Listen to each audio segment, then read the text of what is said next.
Ketua Pelaksana Seminar Statis ini yang ketiga, yang kami hormati Ibu Muazzah STMT selaku dosen Universitas Muhammadiyah Kudus selaku pemateri pertama, yang kami hormati Bapak Muhammad Fajar Nurwildani STMT selaku pemateri kedua, yang kami hormati Bapak Insinyur Morman Puji Janto MT dari UNS Surakarta selaku pemateri ketiga, yang kami hormati Bapak Miftah Holik dari Tokopedia selaku praktisi dan pemateri keempat. Yang kami hormati dosen-dosen teknik industri UPS Tegal yang telah hadir dan bergabung di acara seminar nasional kali ini. Pemateri pertama yaitu Ibu Muazzah STMT, dosen Universitas Muhammadiyah Kudus, lahir di Jepara 19 Mei 1992. Alamat rumahnya di Kudus. Bismillahirrahmanirrahim. Assalamualaikum warahmatullahi wabarakatuh. Waalaikumsalam warahmatullahi wabarakatuh. Saya ucapkan terima kasih kepada Bapak Muhammad Cipto selaku moderator. Saya juga berterima kasih kepada Bapak Dekan, Bapak Agus Wibowo, kepada Bapak Kaprodi Teknik Industri UPS Tegal, Bapak Saufik Lutfianto, kepada panitia dan kepada HMTI. Luar biasa sekali acara hari ini. Yang pertama adalah kondisi home industry di Indonesia. Yang kedua, pemasaran produk home industry, kemudian pemasaran produk home industry melalui marketplace dan dukungan pemerintah terhadap home industry. Nah, tantangan industri tahun 2020 yang pertama adalah kita mengalami revolusi industri 4.0. Ini familiar kita dengar mulai tahun 2018-2019.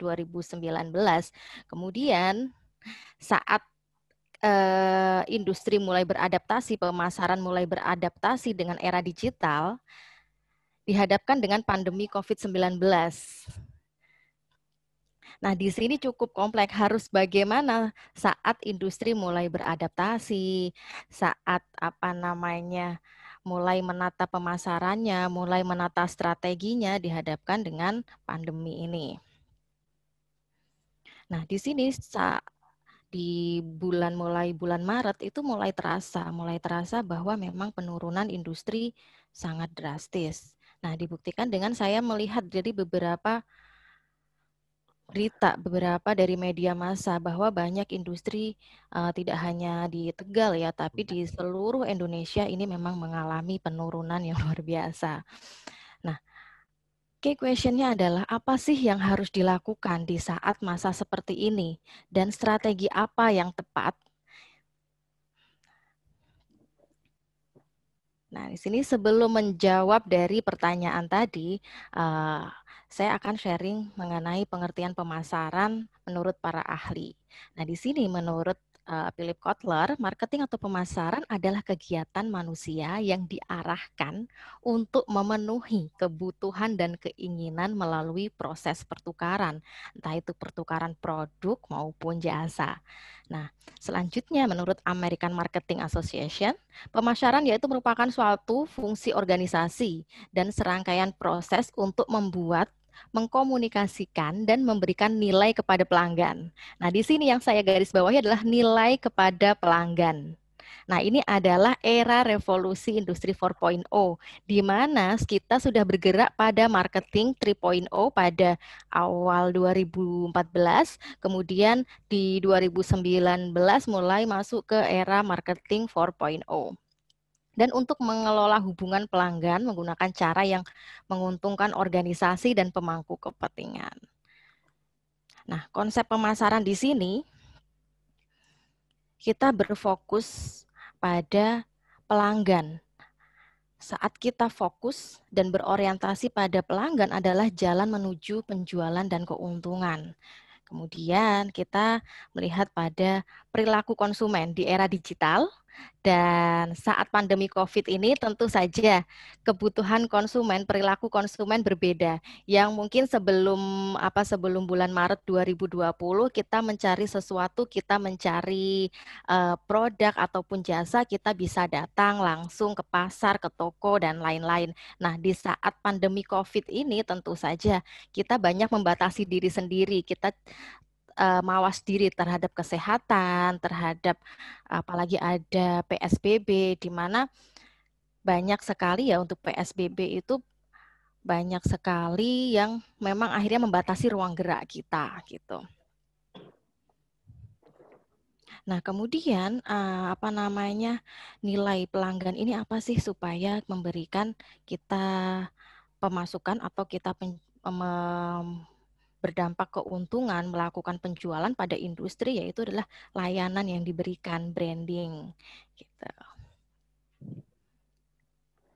Nah, revolusi dalam pemasaran, kita berbicara jauh ke belakang, kemudian membahas hari ini.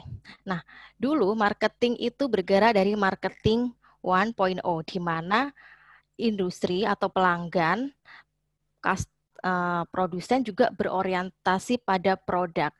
Asalkan produk kita ini memiliki nilai yang bagus, istilahnya itu punya inovasi yang bagus, pasti laku. Itu dulu. Tapi sekarang berbeda. Kemudian masuk era marketing 2.0, yaitu berorientasi pada pelanggan. Sempat kita mengalami masa di mana ada istilah pelanggan adalah raja. Nah, inilah marketing 2.0. Kemudian kita dimulai 2012 masuk pada marketing 3.0, yaitu pelanggan diperlakukan sebagaimana bukan raja, tapi sebagai manusia. Nah, pada marketing 3.0 ini yang ditemukan oleh Philip Kotler dan Hermawan Kertajaya, di mana di sini produsen atau marketing ini membimbing pelanggan supaya pelanggan ini loyal. Loyal dalam hal seperti apa? Loyal ini tidak terus-terusan kita produsen atau marketing ini menawarkan produk secara terus-menerus kepada pelanggan, tidak seperti itu. Jadi lebih kalau ada konsep customer relationship management, nah disitulah kuatnya customer relationship management pada marketing 3.0. Nah, kemudian masuk pada marketing 4.0, yaitu penggabungan dari marketing 3.0 dengan era digital sekarang, di mana marketing tugasnya adalah membimbing pelanggan di sepanjang perjalanan, seperti yang di marketing 3.0 tadi, tidak terus melakukan penawaran gitu kan, tapi juga membimbing dari yang akhirnya kita beli dari kesadaran, kemudian kita jadi mengadvokat atau merekomendasikan kepada orang-orang bahwa produk atau jasa tersebut memang bagus setelah kita gunakan. Kalau sekarang di era digital sangat mudah ya, banyak endorsement artis, endorsement influencer dan lain-lain. Nah, inilah orang akan lebih percaya marketing bukan dari sales, tapi dari orang-orang terdekat. Misalnya saya menggunakan produk handphone misalnya, ada teman yang tanya, Bu Zaza pakai handphone ini gimana? Nah, saya akan menceritakan itu ketika saya puas menggunakan produk handphone itu. Nah, di situ akan banyak lebih ke advokat atau menyarankan seseorang. Di sini pelanggan juga sebagai marketing dari perusahaan. Nah, inilah eranya marketing 3.0, marketing 4.0, yaitu menggeser dari biaya marketing yang mahal yang dulu mungkin dari televisi, dari media-media yang lain ya, yang cukup untuk biaya iklannya cukup mahal. Sekarang adalah gimana sih perusahaan, industri itu memberikan pelayanan yang bagus, yang sangat bersahabat sehingga kita itu sebagai pelanggan nggak ragu-ragu untuk merekomendasikan produk yang kita pakai. Kemudian marketing home industry di era digital, yaitu secara tradisional, pemasaran itu kan dimulai dengan segmentasi praktik, membagi pasar ke dalam kelompok. Kemudian berdasarkan geografis, demografis, psikografis, serta perilaku. Nah, dalam era digital ini, pelanggan terhubung secara sosial dengan satu sama lain dalam jaringan horizontal atau komunitas. Nah, saat ini komunitas adalah segmen baru nih. Segmen baru, kenapa? Kalau kita bisa lihat misalnya ada home industri, industri kreatif ya, misalnya craft kayak gitu. Sekarang lagi hitsnya tanaman kayak gitu kan. Nah ini adalah marketnya yang menyasar ke komunitas. Ini sudah dimulai sejak saya sudah familiar dengan ini itu 2015. 2015 banyak sekali yang memang kita masuk ke komunitas terus pelanggan sendirilah yang menciptakan pasarnya gitu. Jadi produsen ini akan masuk ke sana, masuk ke komunitas itu. Nah, selanjutnya dalam ekonomi digital, pelanggan kini difasilitasi dan diberdayakan untuk mengevaluasi, bahkan meneliti janji promosisian merek usaha manapun. Nah, di sini home industry ketika masuk kepada pemasaran online e-commerce, entah media dari marketplace ataupun media yang lain selain marketplace gitu. Nah, di sinilah pelanggan ini bisa melakukan rating ya, atau rating, ngecek dulu gimana sih komen-komennya, tanggapannya. Kalau di marketplace itu ada rating, ada bintang-bintangnya atau ada apa gitu ya, macam-macam marketplace gitu, ada ratingnya sehingga sebagai pembeli pun kita merasa lebih aman gitu kan. Lebih bisa melihat, oh kita memang nggak bisa kalau secara di era digital kita mau membeli produk itu kita nggak bisa kalau via marketplace kita nggak bisa lihat sendiri, kita nggak bisa merasakan bagaimana sih produk itu, kita nggak bisa merasakan hubungan emosional antara penjual dan pembeli kita. Nah tapi di sini bisa kita melihat dari ratingnya. Nah, ini kita perlu beradaptasi. Ini adalah contoh-contoh produk saat ini yang memang mengalami penurunan saat awal-awal pandemi, kemudian mulai beradaptasi, memutar strategi di mana ada ini yang cukup kalau di Jogja ini ada mie ayam Butu Mini ya. Nah, itu adalah waktu saya di Jogja itu dulu itu cukup terkenal ramai sekali. Nah, saat pandemi seperti ini orang akan membatasi ruang geraknya, tidak keluar rumah lebih sering maksudnya dari sebelumnya. Nah, di sini industri harus berani atau mampu untuk beradaptasi. Gimana sih menciptakan strategi, akhirnya dibuatlah kemasan-kemasan yang untuk siap dikirim dan yang berbentuk frozen food. Kemudian ada beberapa brand. Nah, ini kalau di Kudus ini sedang hit sekali. Yang dulu awal-awal pandemi saya juga merasakan bahwa ke pasar aja takut gitu kan, atau bahkan kita menghindari keramaian seperti itu. Nah, di sini gimana supaya tetap kita menghasilkan, tetap produk kita terjual. Nah, ini adalah ada memakai media sosial atau memakai ojek online dan lain-lain aplikasi online yang memang mudah dijangkau oleh masyarakat sekitar. Ada misalnya sayur-sayuran gitu sudah dikemas sedemikian rupa, nanti misalnya kita tinggal pesan mau masak apa atau mau pesan apa, nanti tinggal dipakai ojek online atau pakai pengiriman yang lain kayak gitu. Memang kita harus beradaptasi di sini. Kemudian selanjutnya marketing home industry melalui marketplace. Nah, marketplace ini apa sih? Marketplace ini ya sebenarnya kalau sama dengan pasar ya konsepnya ya. Cuman marketplace ini online digunakan untuk transaksi jual beli sama dengan pasar tapi konsepnya online. Yang membedakan apa? Yang membedakan yaitu digunakan secara online dan dapat menjangkau pelanggan lebih luas. Nah, kalau pasar misalnya di daerah Kudus atau di daerah Tegal, paling yang dijangkau adalah orang-orang sekitar. Tidak mungkin kan orang Jakarta, Semarang, itu sampai ke pasar di daerah Kudus ataupun Tegal. Nah, kalau di marketplace ini keuntungannya kita mau nyari produk apapun, kita mau nyari barang apapun di sana ada banyak sekali dan kita bisa menjangkau pelanggan dari manapun.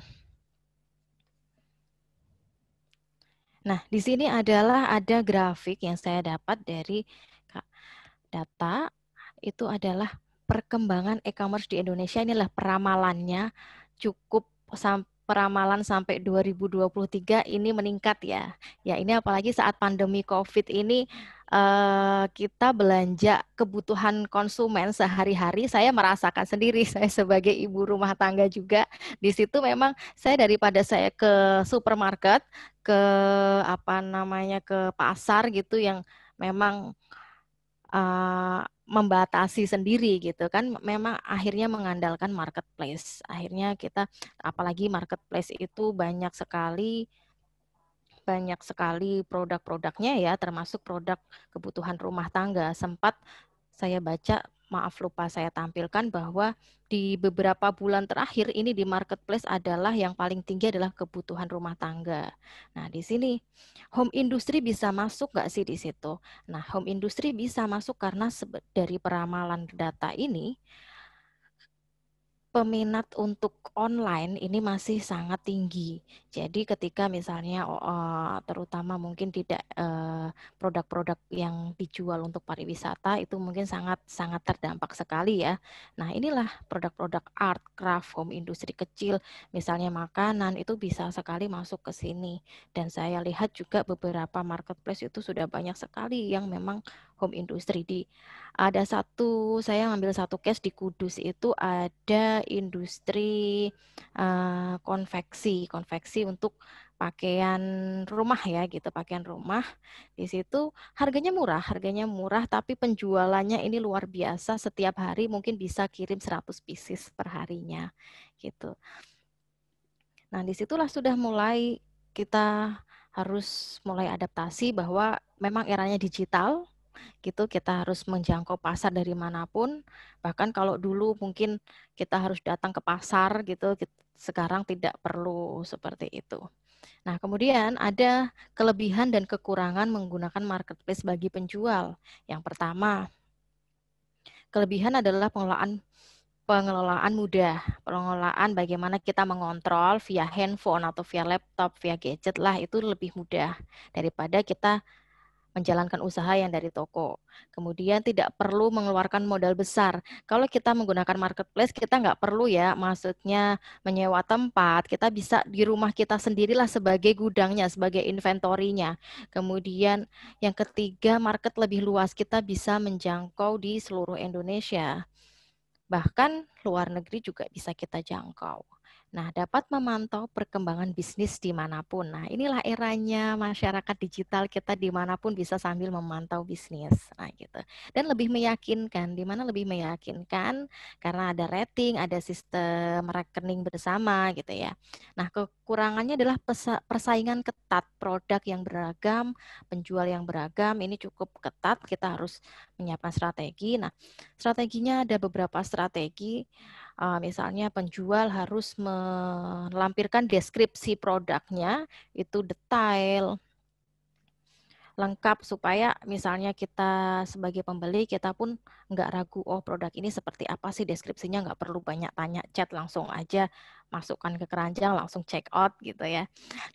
Terus sulit mendapatkan trust. Nah, ini adalah sulit mendapatkan trust ini pada kualitas produk.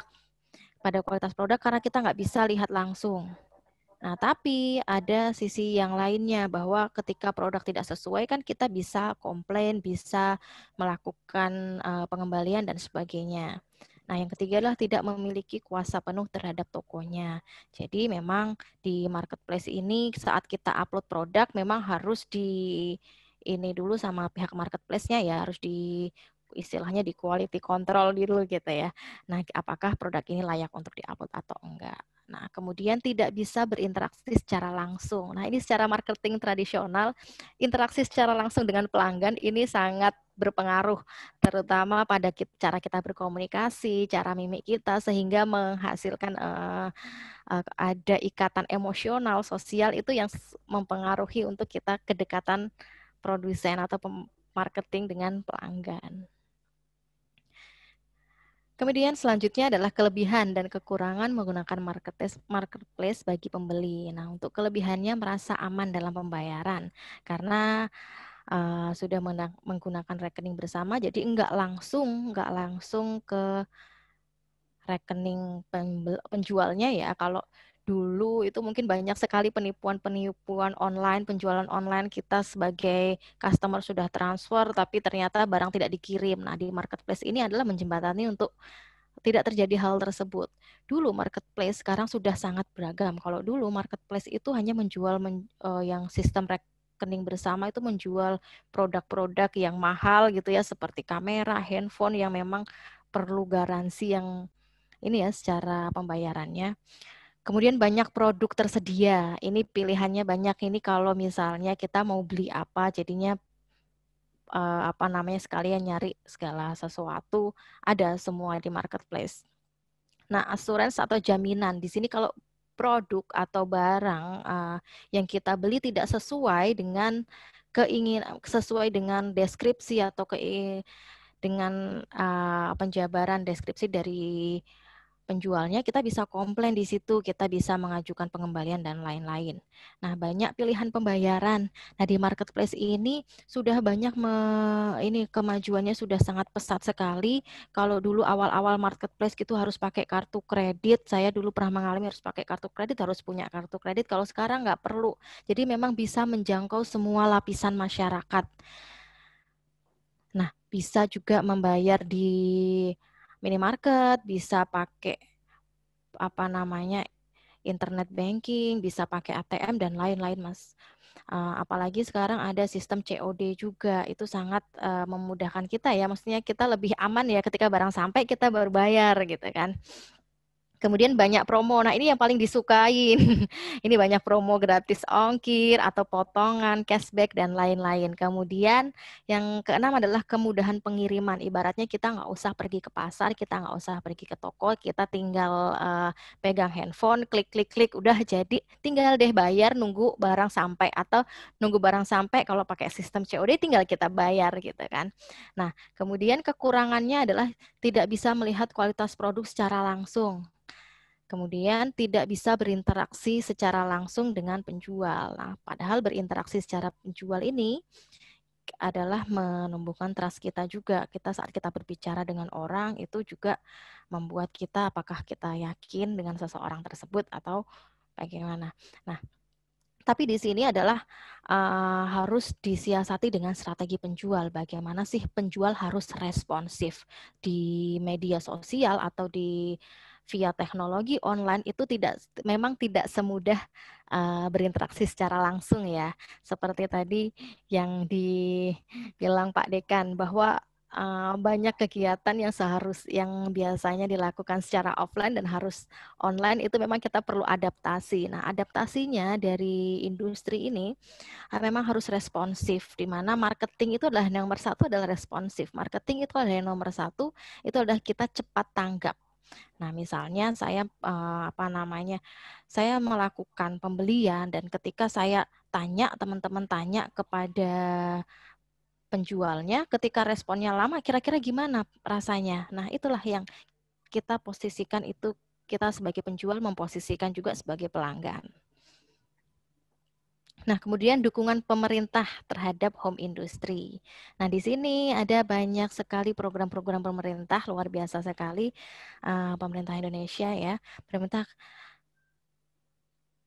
Nah, ini adalah yang luar biasa saya temukan yaitu Pemkab Tegal luncurkan beli bela produk petani gitu ya. Kemudian ASN diwajibkan beli produk lokal Tegal untuk bantu UMKM. Nah, di sini seharusnya tidak hanya Tegal. Nah, beberapa daerah memang sudah menerapkan tapi memang belum menyeluruh ya untuk di seluruh Indonesia. Ini adalah gimana mindset kita bahwa kita harus membeli produk-produk tetangga, produk-produk teman kita gitu kan, supaya ya perekonomian Indonesia ya memang meningkat. Kita tidak mulai sadar untuk menggunakan produk lokal, bahwa produk lokal ini kualitasnya nggak kalah kok dengan produk-produk yang lain kayak gitu.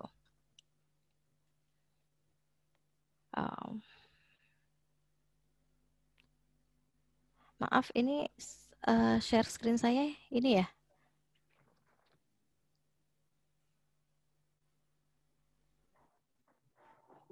Mungkin ada trouble Bu di Oke. screen-nya Ibu. Oh iya. Mungkin bisa diulang atau Oh iya, bagaimana sudah. Bu? Sudah. Oh, oke. Maaf. Nah, untuk dukungan pemerintah terhadap home industry ini juga ada Kementerian Perindustrian. Nah, ini Kementerian Perindustrian meluncurkan program e-smart IKM. Nah, ini yang menggandeng banyak sekali marketplace, ya kan? Nah, kemudian Kementerian Perindustrian meluncurkan program link and match untuk produk logam di Tegal. Wah, ini luar biasa. Jadi memang untuk sebagai supplier proyek-proyek pemerintah memang kita harus mulai menggunakan produk-produk home industry, produk-produk lokal ya. Jadi kita nggak perlu impor dan lain-lain. Nah, kemudian BLT UMKM ini yang masih belum memenuhi ya, maksudnya kuotanya masih banyak sekali. Ini bagi teman-teman yang teman-teman mahasiswa, Bapak Ibu yang punya home industri, silahkanlah untuk mengikuti program-program dari pemerintah tersebut. Ini teman-teman mahasiswa yang di daerahnya banyak home industri. Apabila memang masyarakat belum mendapatkan informasi tentang ini, maka inilah peran teman-teman mahasiswa sebagai agent of change untuk mari kita memberdayakan daerah kita. Gitu. Nah, ini adalah salah satu yang saya dapatkan dari websitenya Kementerian Perindustrian adalah mengenai e-smart IKM. Semuanya ada berbagai kerjasama ya dengan Gojek, Grab, Tokopedia, Blibli, Lazada, Bukalapak, dan lain-lain. Nah, di sini terakhir adalah kesimpulan dari saya, yaitu pelaku industri harus mampu beradaptasi, entah itu industri besar maupun industri kecil, home industry harus mampu beradaptasi dengan era revolusi industri 4.0, era marketing 4.0.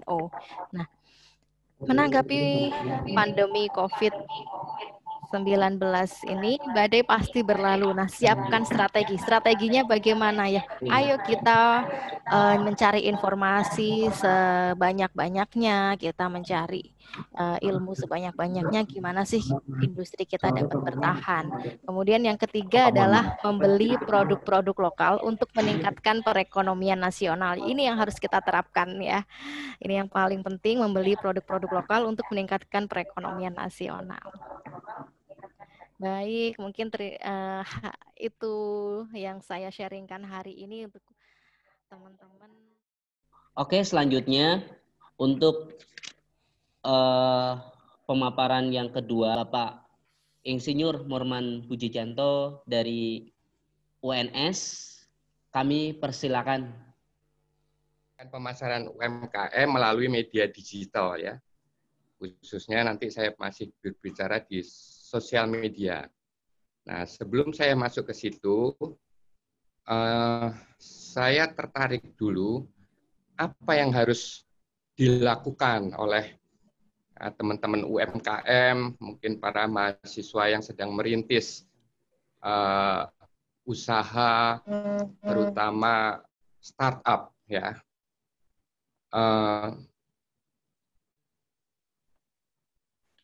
Baik Pak, ini mohon maaf Pak Morman, ini sudah siap Pak untuk materinya. Mungkin saya izin share screen aja ya Pak.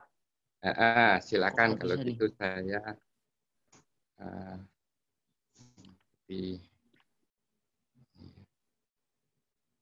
bisa dibuka Mas.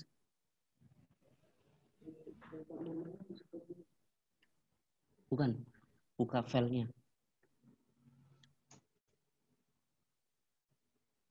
Repair tulisannya. Bentar Pak. Ya, jadi sebelum kita memulai mengembangkan promosi lewat media digital, termasuk lewat sosmed, begitu, kita harus mempunyai strategi langkah-langkah yang meyakinkan, membuat kita bisa memantapkan program-program kita, begitu. Ya. Ada kesulitan, Pak? Ada Pak, ini filenya tidak bisa dibuka ternyata Pak. dari panitia. Baik, kalau gitu biar aja saya tadi share pakai share screen saja. Biar share sendiri aja.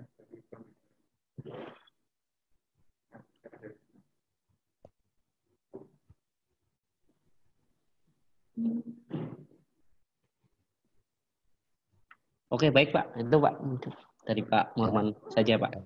Sudah kelihatan ya? Sudah Pak. Oke. Nah, sebelum kita mencoba memasarkan produk-produk kita, produk-produk yang diproduksi oleh usaha kecil menengah, kita harus membuat strategi yang pas ya. Nah, bagaimana strategi yang pas itu? Ini ada teori strategi yang kuno ya, yang sudah dibuat oleh Michael Porter ini sejak tahun 1985 ya, yaitu menilai lingkungan strategis. Ya, di mana dalam menilai lingkungan strategis itu kita melihat ya produk kita itu apa, kemudian siapa pesaing sejenis dalam memproduksi produk tersebut, itu kita evaluasi dulu ya. Misalnya saya di Tegal, saya memproduksi roti-roti ya yang dibuat oleh UKM saya. Saya memproduksi UKM dengan biaya yang lebih murah, memproduksi roti begitu ya. Nah, kita lihat siapa saja produsen roti di Tegal ini. Pemasarannya sampai mana kita bisa deliver ya, kita bisa service yang kita lakukan untuk pemasaran roti kita, apakah sampai Semarang, sampai Jogja, atau bahkan bisa sampai Jakarta, gitu kita evaluasi, kita lihat. Jadi rivalry-nya ini, persaingannya itu kita lihat antara para kompetitornya. Kemudian kita juga lihat sedikit bagaimana supplier kita punya kekuatan-kekuatannya, pembeli kita punya kekuatan kelemahannya apa, itu kita evaluasi.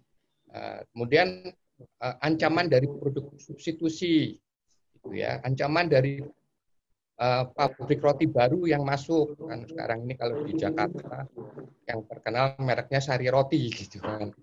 Ya, Sari Roti udah merajai gitu di Indonesia. Nah, kita selidiki dulu apa keunggulannya Sari Roti, apa keunggulan produk kita gitu, kita bandingkan. Ya, kita bisa melihat oh, produk kita ini kalau nanti secara marketing strateginya mau bagaimana. Kalau tadi Bung Waza menyampaikan mungkin harus kita punya segmenting, targeting, positioning begitu ya, untuk membuat produk kita itu bisa mendapatkan pasar yang tersendiri di mata masyarakat. Dari itu. Ini saya juga ternyata udah bisa ini. Benar.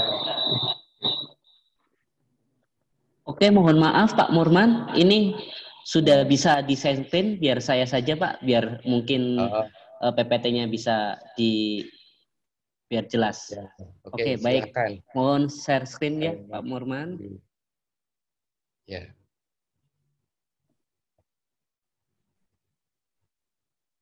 Oke, ya.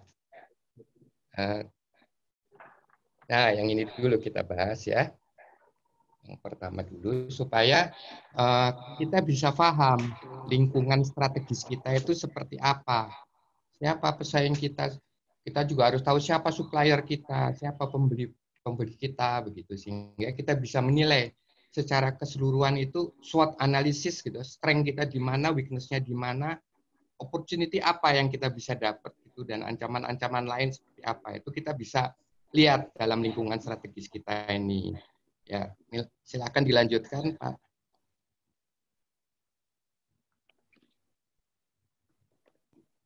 Ya, oke.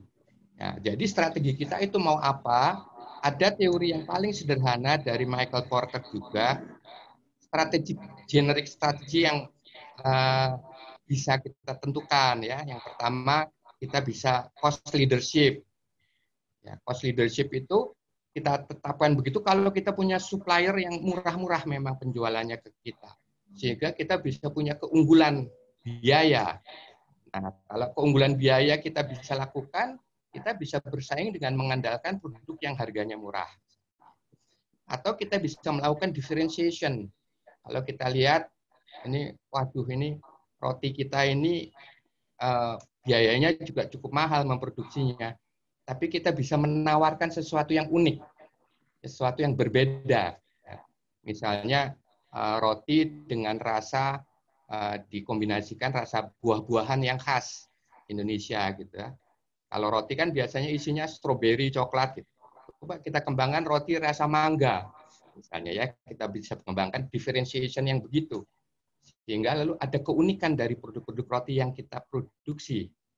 Nah, ini harus kita tentukan sebelum kita masuk memanfaatkan media sosial dalam mempromosikan produk kita ini. Atau kita bisa juga fokus dalam arti melayani pasar yang tertentu, ya, niche marketing gitu ya, pasar tertentu saja. Misalnya kita membuat roti yang sekarang ini mulai dikembangkan yang gluten free, ya. Gluten free ini roti yang spesifik untuk orang-orang, terutama anak-anak yang mempunyai masalah misalnya apa namanya itu gangguan-gangguan kesehatan, ya. Nah, jadi gluten free itu diperlukan oleh mereka. Bahkan kemudian dikombinasikan dengan sugar free untuk orang-orang yang cenderung diabetes begitu. Jadi keunggulan-keunggulan tertentu dari produk roti kita ini harus kita manfaatkan untuk fokus melayani segmen pasar tertentu. Ya, kadang-kadang kalau orang-orang yang punya penyakit tertentu gitu akan mencari roti yang mempunyai keunggulan-keunggulan tertentu yang fokus.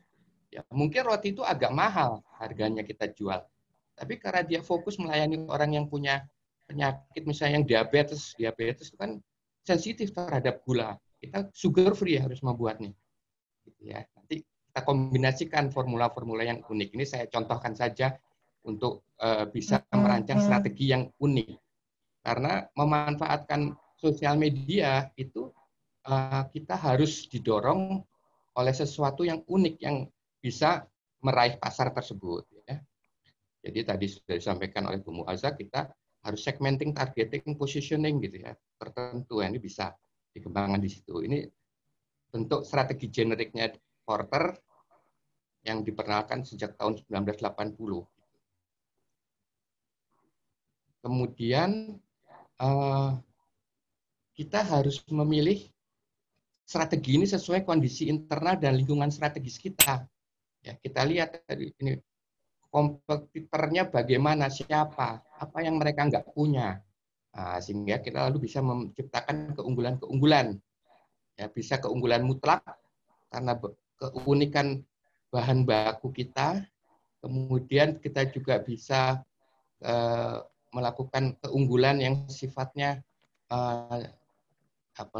spesifik saja untuk hal-hal tertentu kita pakai differentiation atau fokus tadi, ya, keunggulan-keunggulan yang bisa kita create, kita ciptakan.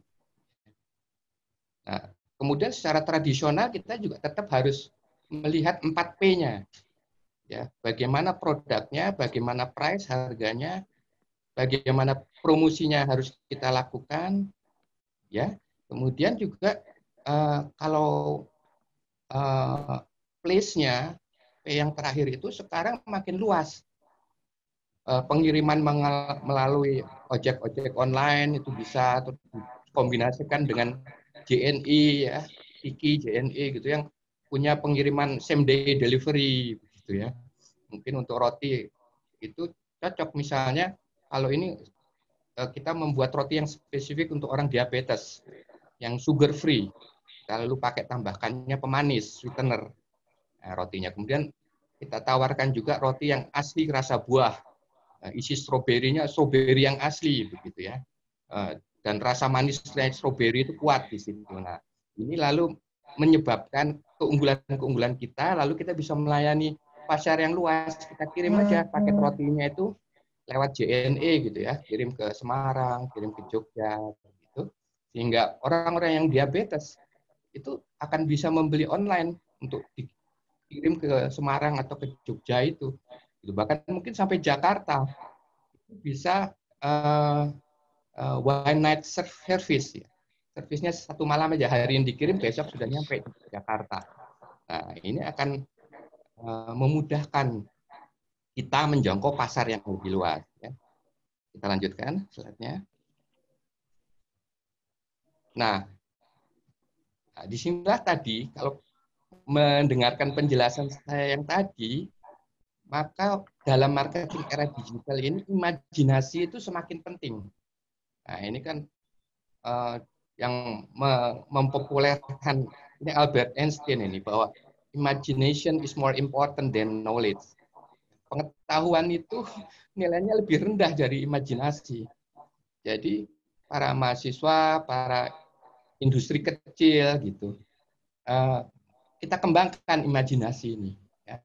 Nanti di akhir saya akan share beberapa alamat nomor telepon yang Anda bisa hubungi kalau Anda ingin mengembangkan imajinasi untuk memasarkan produk-produk Anda, untuk mengembangkan produk-produk Anda, memilih strategi-strategi yang cocok untuk Anda jalankan, terutama menjangkau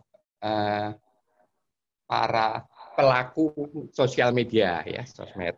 Kita lanjutkan. Mari Pak, kita lanjutkan Pak berikutnya. Nah, tantangan UMKM di Indonesia itu sebetulnya memang bagaimana yang awalnya itu kita berusaha mengembangkan produk sesuai kemampuan kita, lalu kita melihat, oh sekarang produknya kita cari yang market driven. Jadi dikembangkan oleh karena kebutuhan pasar. Ya, tidak dikembangkan berdasarkan kemampuan kita untuk berproduksi, tapi harus kita tingkatkan dengan mempelajari pasar.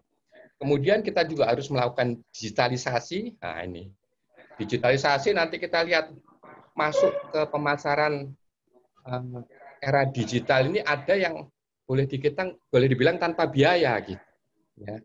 Kita mengembangkan channel-channel yang banyak dan mungkin kalau produknya itu bisa menjangkau pasar internasional, kita juga bisa mulai menjual melalui channel-channel yang internasional sifatnya.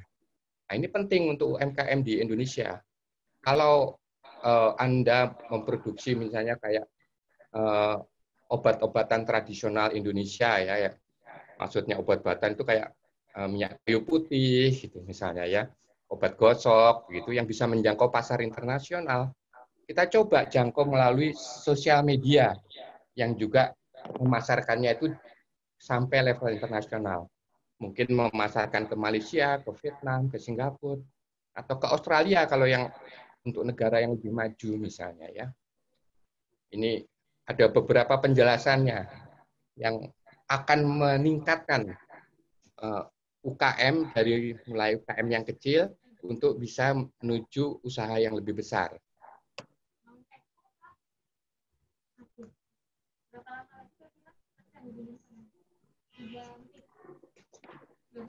Ya, sorry. Ya, saya sudah ditanya untuk treatment lebih lanjut di rumah sakit ini. Oke, kita lanjutkan dulu, Pak Sugiono.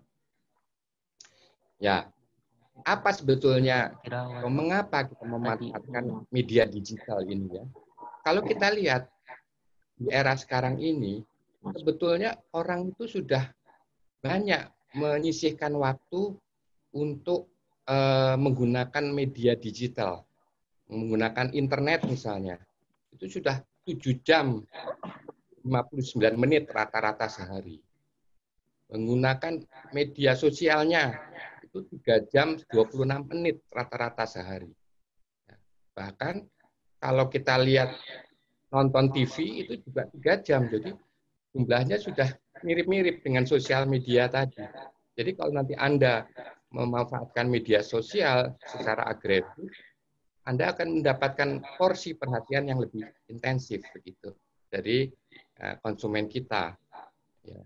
Nah, walaupun kalau kita lihat untuk mendengarkan musik itu streaming itu agak sedikit sekarang, yang lebih banyak melihat media sosial orang-orang itu ya. Oke, kita lanjutkan.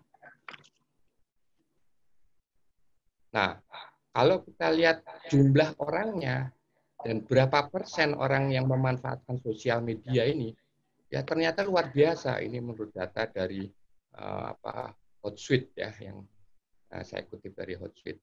Ternyata jumlah orang yang aktif di sosial media di Indonesia itu jumlahnya ada 160 juta orang. Baik menggunakan Facebook, menggunakan Instagram, gitu ya, atau menggunakan sosial media yang lain itu 160 juta orang di Indonesia dari total 270 juta penduduk di Indonesia. Ya, nah ini berarti kurang lebih 59%.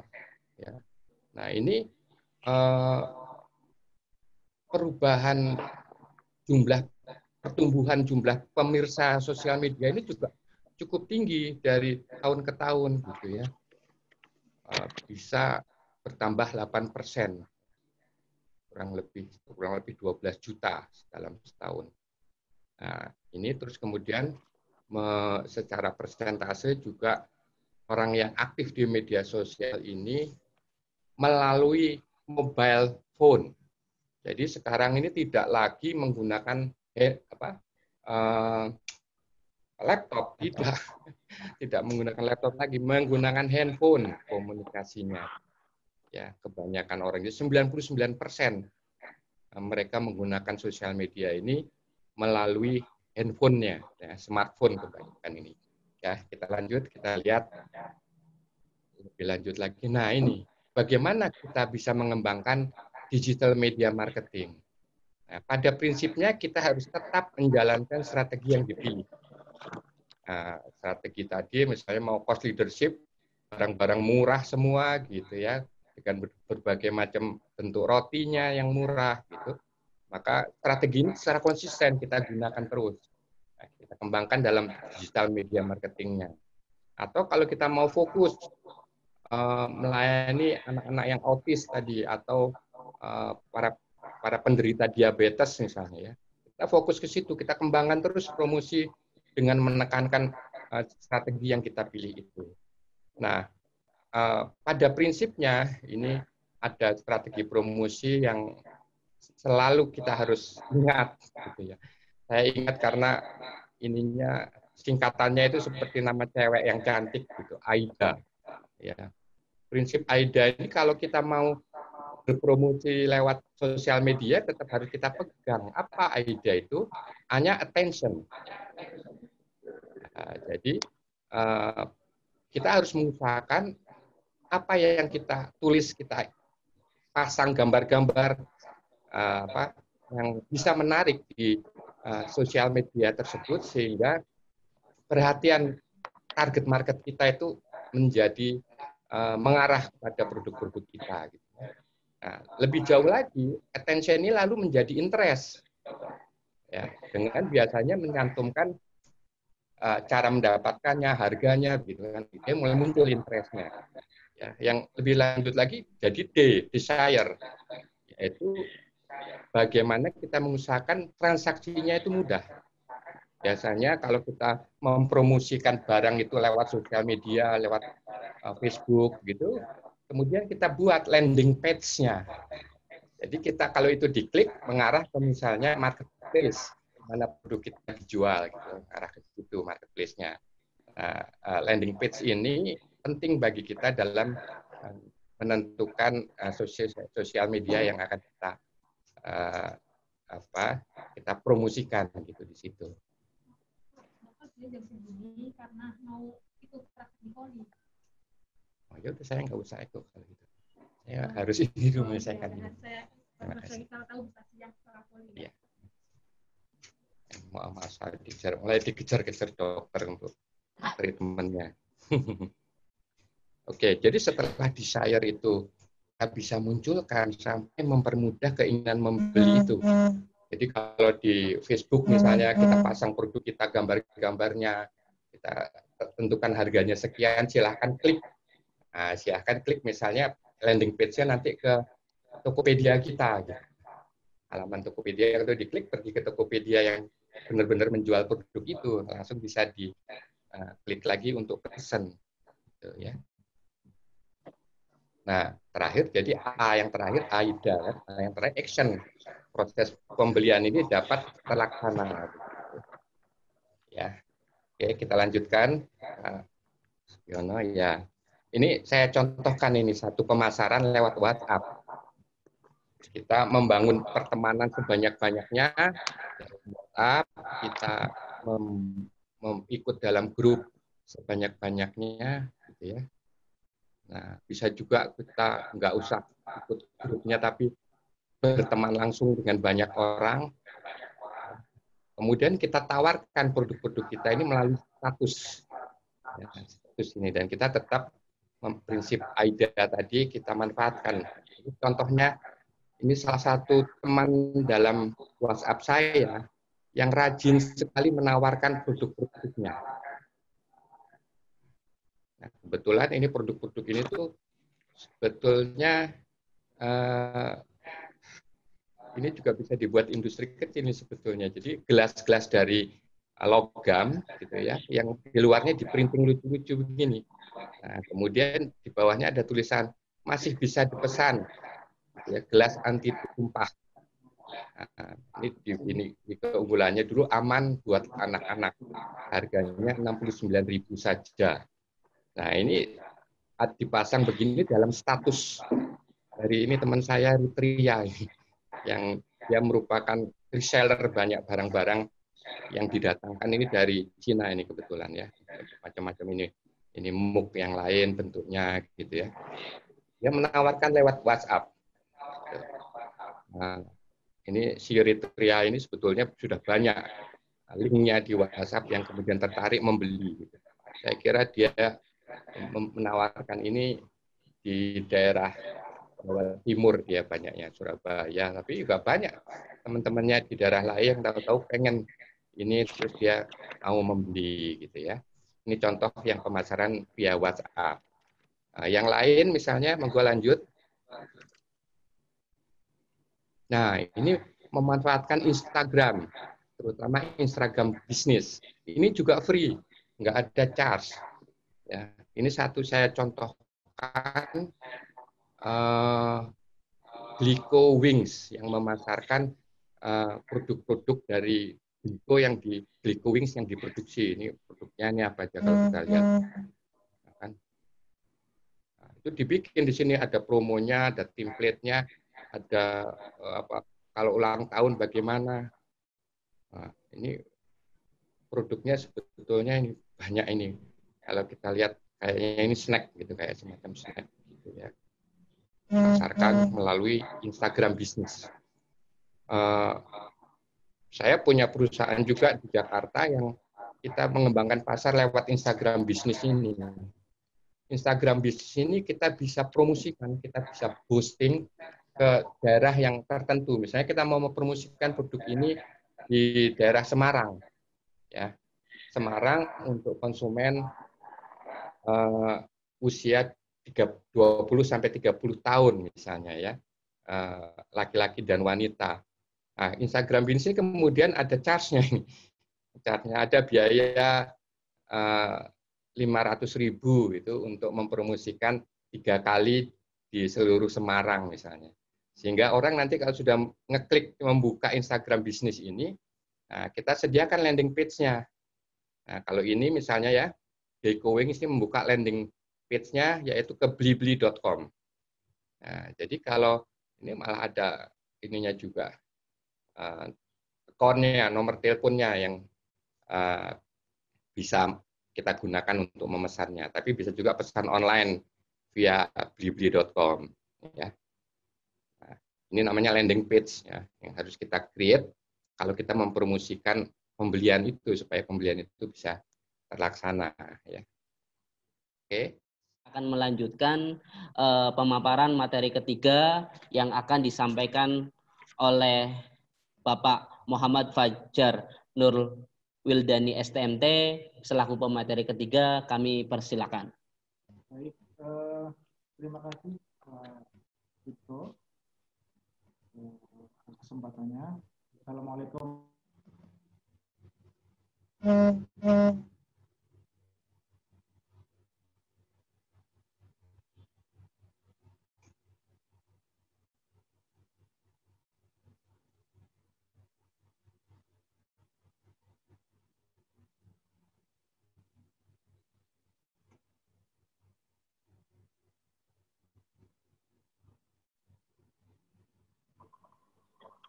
Tes. Alif, Bata. Oke, Assalamualaikum warahmatullahi wabarakatuh. Selamat pagi untuk semuanya. Yang kami hormati Bapak Dekan Fakultas Teknik, Bapak Dr. Agus Wibowo. Yang kami hormati Bapak Sofik Lutfianto selaku Kaprodi. Yang kami hormati pembicara tadi Pak Murman dari WNS. Luar biasa ya, meskipun kondisinya sedang sakit, sedang dirawat, beliau masih menyempatkan untuk berbagi ilmu dengan kita. Kami di sini mendoakan supaya segera lekas sembuh dan bisa beraktivitas normal kembali. Amin. Kemudian yang kami hormati Bu Mu'addah dari Universitas Muhammadiyah Kudus dan segenap peserta Senatip 2020 dan Bapak Ibu dosen Teknik Industri UPS Tegal. Untuk kesempatan yang baik ini, saya diberi mandat oleh panitia untuk menyampaikan sharing berkaitan dengan peluang dan tantangan pemasaran produk home industry di era digital melalui marketplace. Namun izinkan sebagai pengantar, tadi saya ingin menyambung saja materi dari Bu Mu'addah bahwa di situ yang harus diperhatikan oleh pelaku usaha atau bisnis itu adanya lingkungan bisnis yang selalu berubah dan itu tidak bisa dikendalikan oleh internal, yaitu teknologi. Tadi sudah sangat terlihat perkembangannya. Per tahun ini sudah industri 4.0.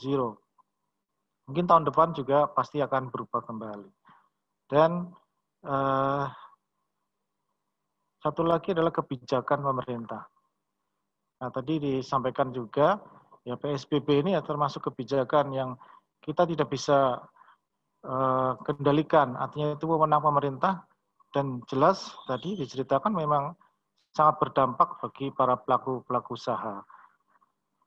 Nah, dua lingkungan ini, di mana ini tidak bisa kita kendalikan, maka kita ya sebagai pelaku usaha tentu harus bisa memperhatikan dan juga harus mengadaptasi apa yang harus dilakukan pada situasi seperti itu. Seperti era pandemi ini tentu semua pelaku usaha harus bisa mencari strategi-strategi khusus untuk bisa tetap perusahaannya tetap berjalan dan produk-produknya tetap bisa dibeli masyarakat.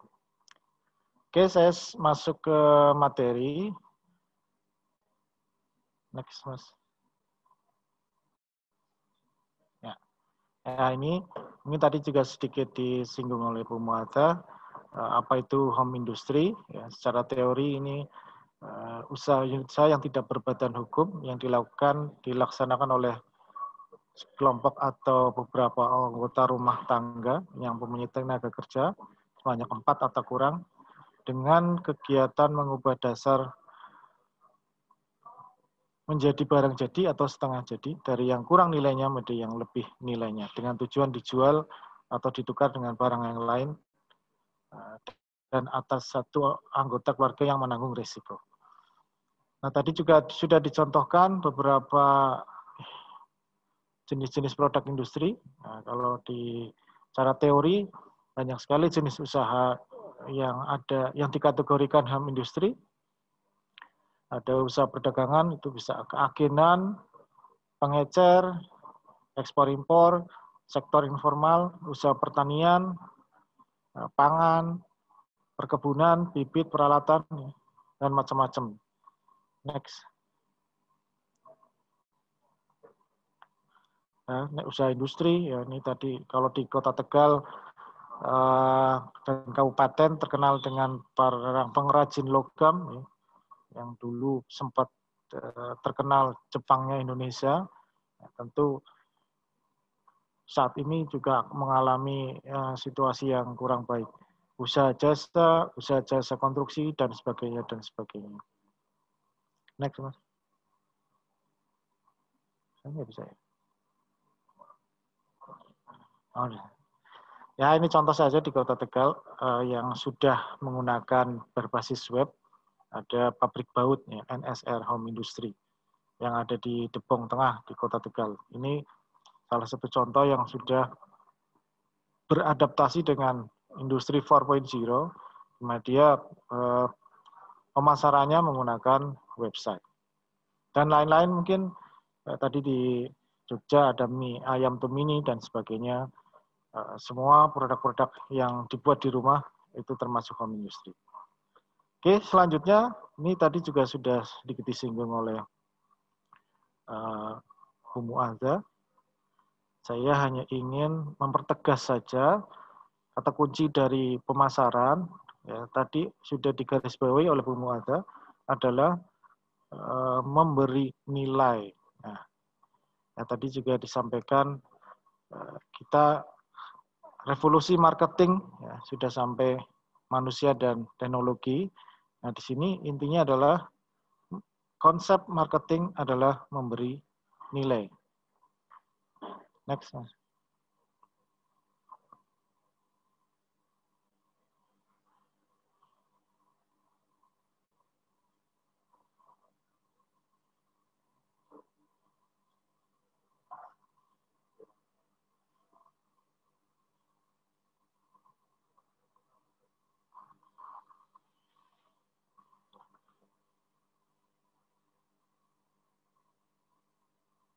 Sebentar, mohon maaf.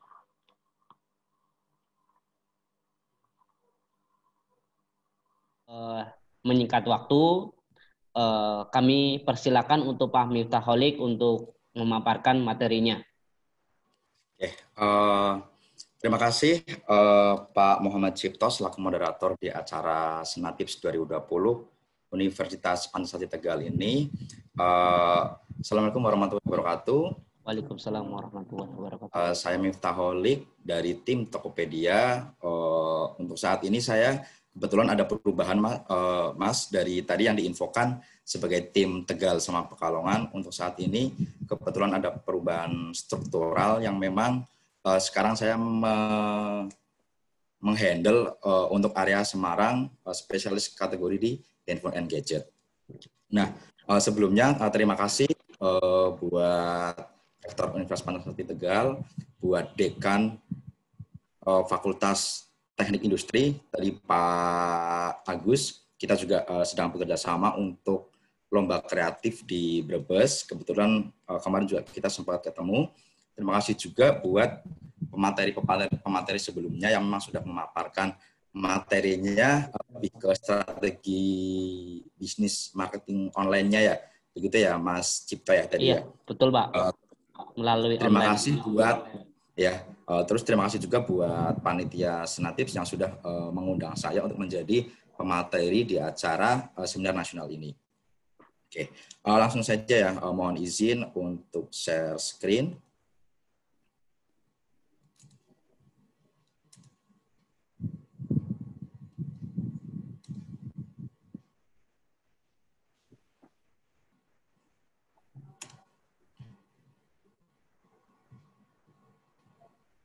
Sudah keluar?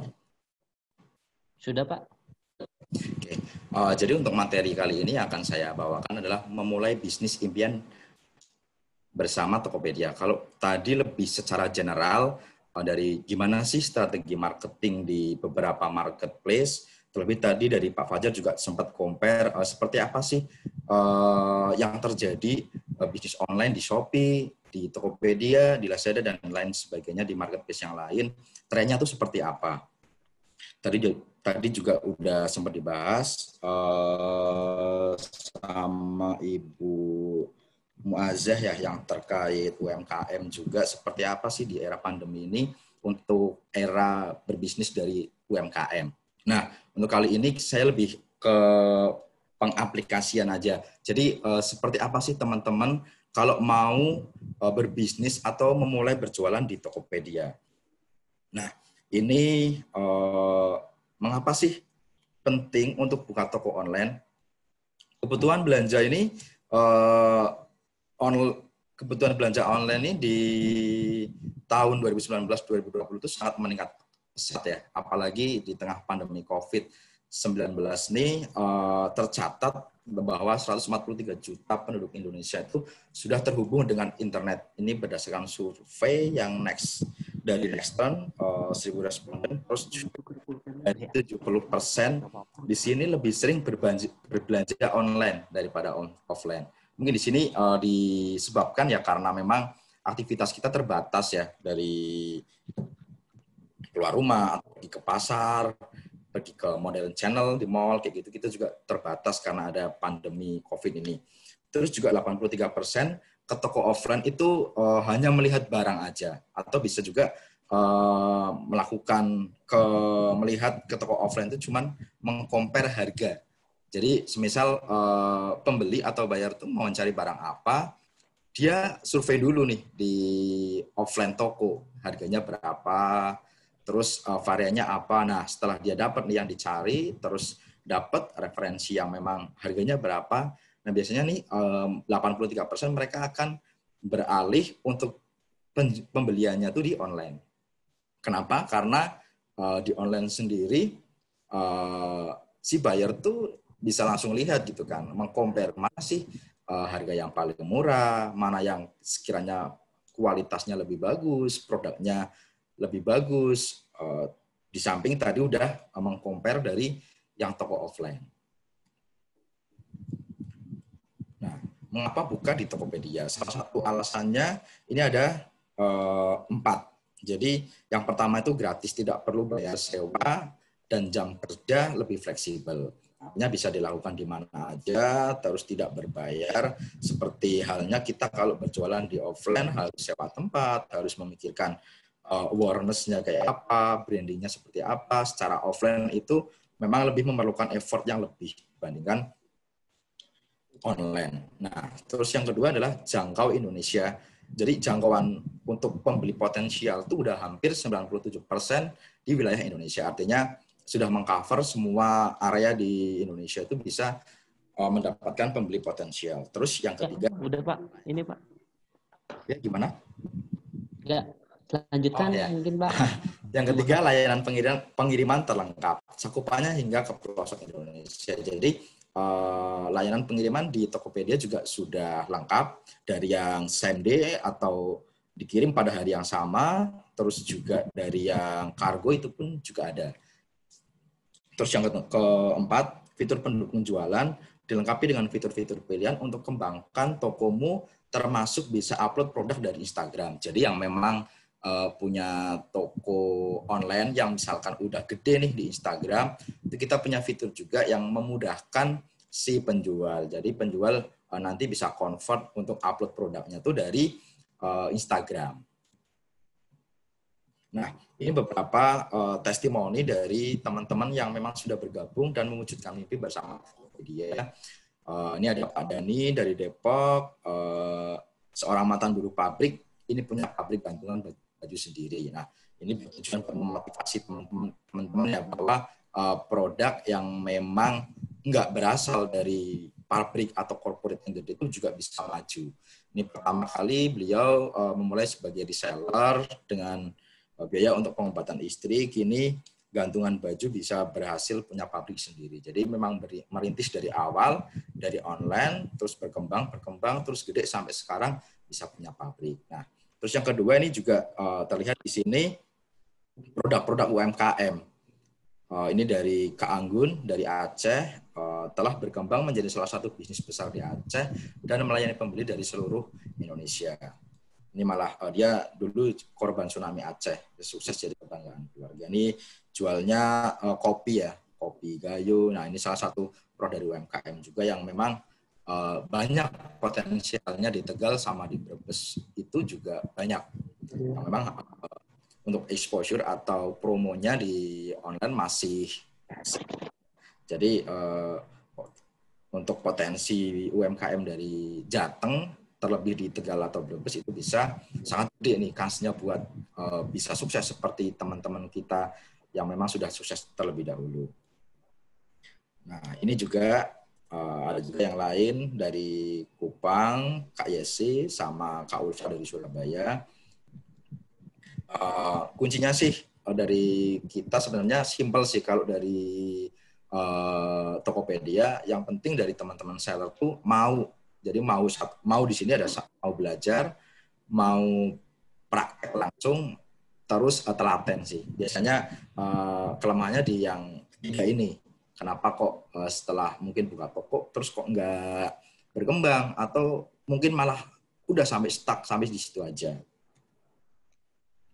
Nah, stepnya seperti apa sih untuk raih mimpi dengan buka toko di Tokopedia? Nah, yang pertama, download aplikasi Tokopedia di Play Store atau Google Store. Terus yang kedua, buat akun pembeli Tokopedia. Jadi, untuk yang step kedua ini, teman-teman misalkan yang baru download, habis itu pasti nanti akan diminta buat registrasi akun pembeli. Nah, setelah registrasi akun pembeli, nanti step yang berikutnya adalah langsung masuk ke buat akun toko, yaitu klik buka toko gratis.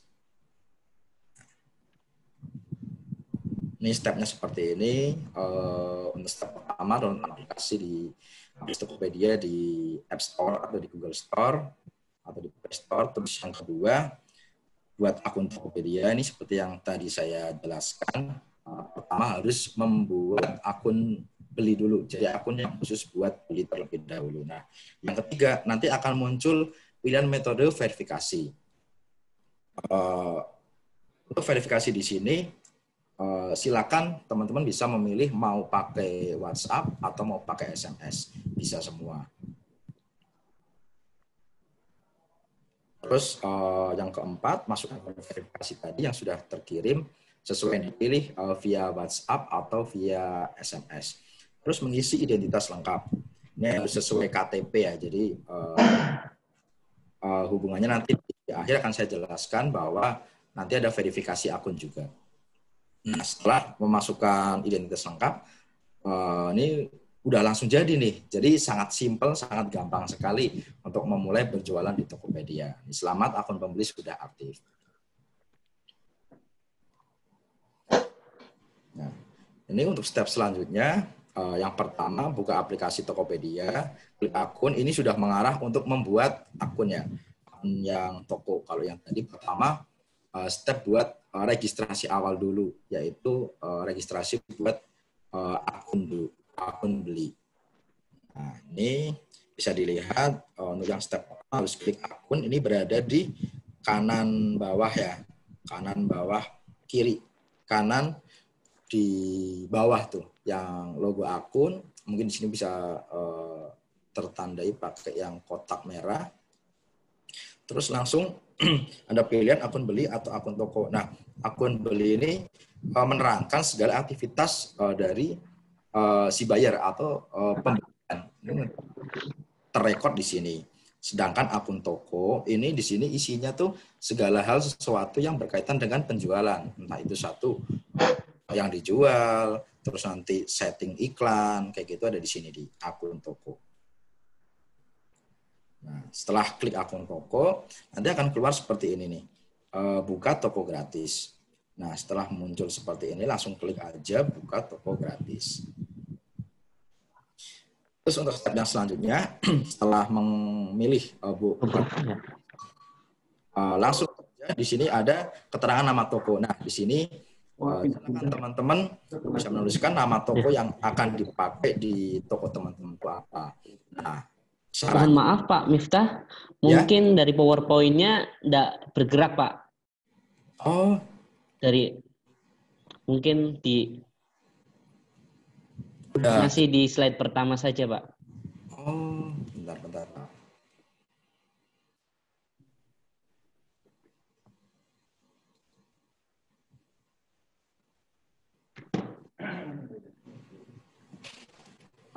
Oke, sudah Pak.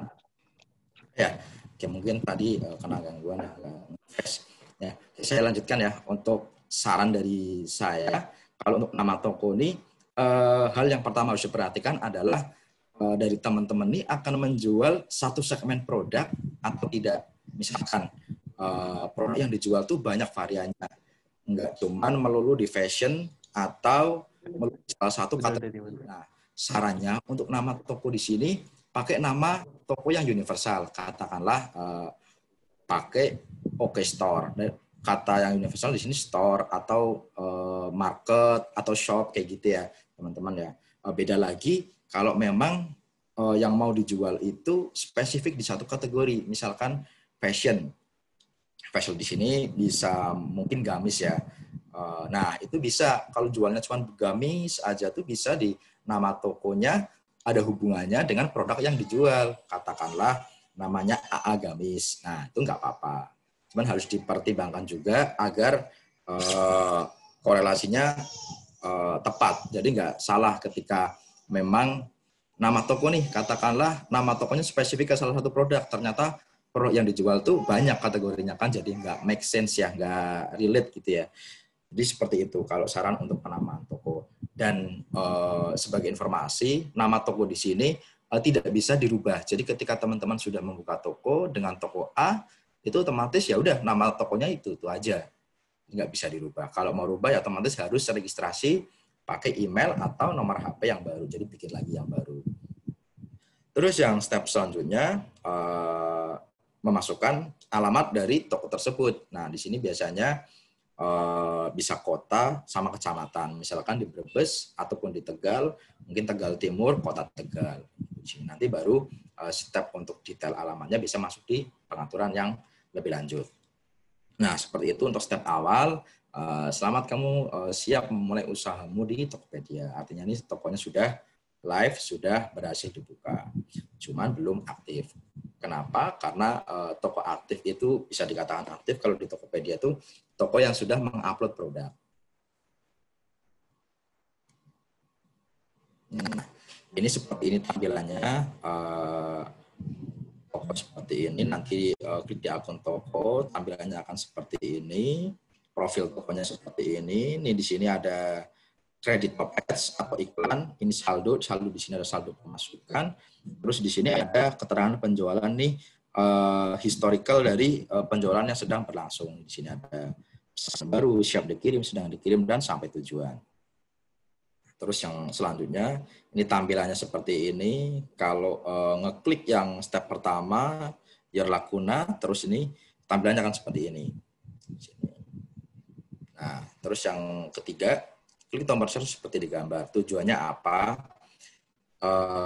Nge-share gambar yang di sini nih, di kanan pojok atas nih, tujuannya ini adalah untuk mempromokan akun toko kalian. Nanti bisa dipromoin di medsos nih, tampilnya seperti ini, bisa di WhatsApp, Instagram, atau Twitter, dan sebagainya.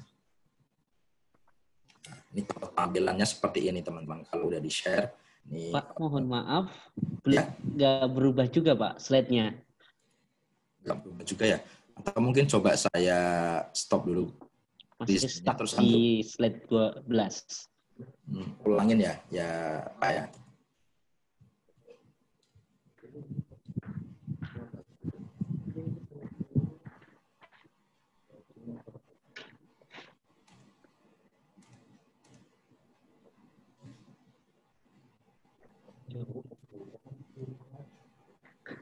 Udah kelihatan Pak? Oke, sudah Pak. Sudah ya. Oke. Berubah? Berubah nggak ya Pak? Sudah Pak. Sudah. Mungkin melanjutkan. Notifikasi selanjutnya sama, tokomu sudah aktif. Saatnya raih pembeli di tokomu. Nah, ini adalah 5 hal berikut agar bisa raih pembeli secara optimal. Ini hal yang sangat penting ya teman-teman. Yang setelah tadi dasar teman-teman sudah membuka toko. Ini ada 5 hal yang sangat penting atau 5 basic konten yang sangat penting untuk gimana sih cara memaksimalkan toko teman-teman agar dapat pembeli ya, agar dapat pembeli. Yang pertama, gunakan nama produk yang tepat. Yang kedua, pakai foto produk yang menarik. Yang kedua adalah kait foto ya. Foto di sini juga harus diperhatikan. Jadi kelima hal ini hal yang sangat penting yang harus diperhatikan dari seller terkait tokonya. Yang ketiga, tulis deskripsi produk yang detail. Jadi deskripsi di sini harus sedetail mungkin menunjukkan barang yang teman-teman jual. Terus yang keempat, berikan harga produk yang kompetitif. Nah, ini seperti yang tadi pembicara sebelumnya paparkan bahwa produk yang kompetitif itu sangat penting untuk di marketplace atau jualan online.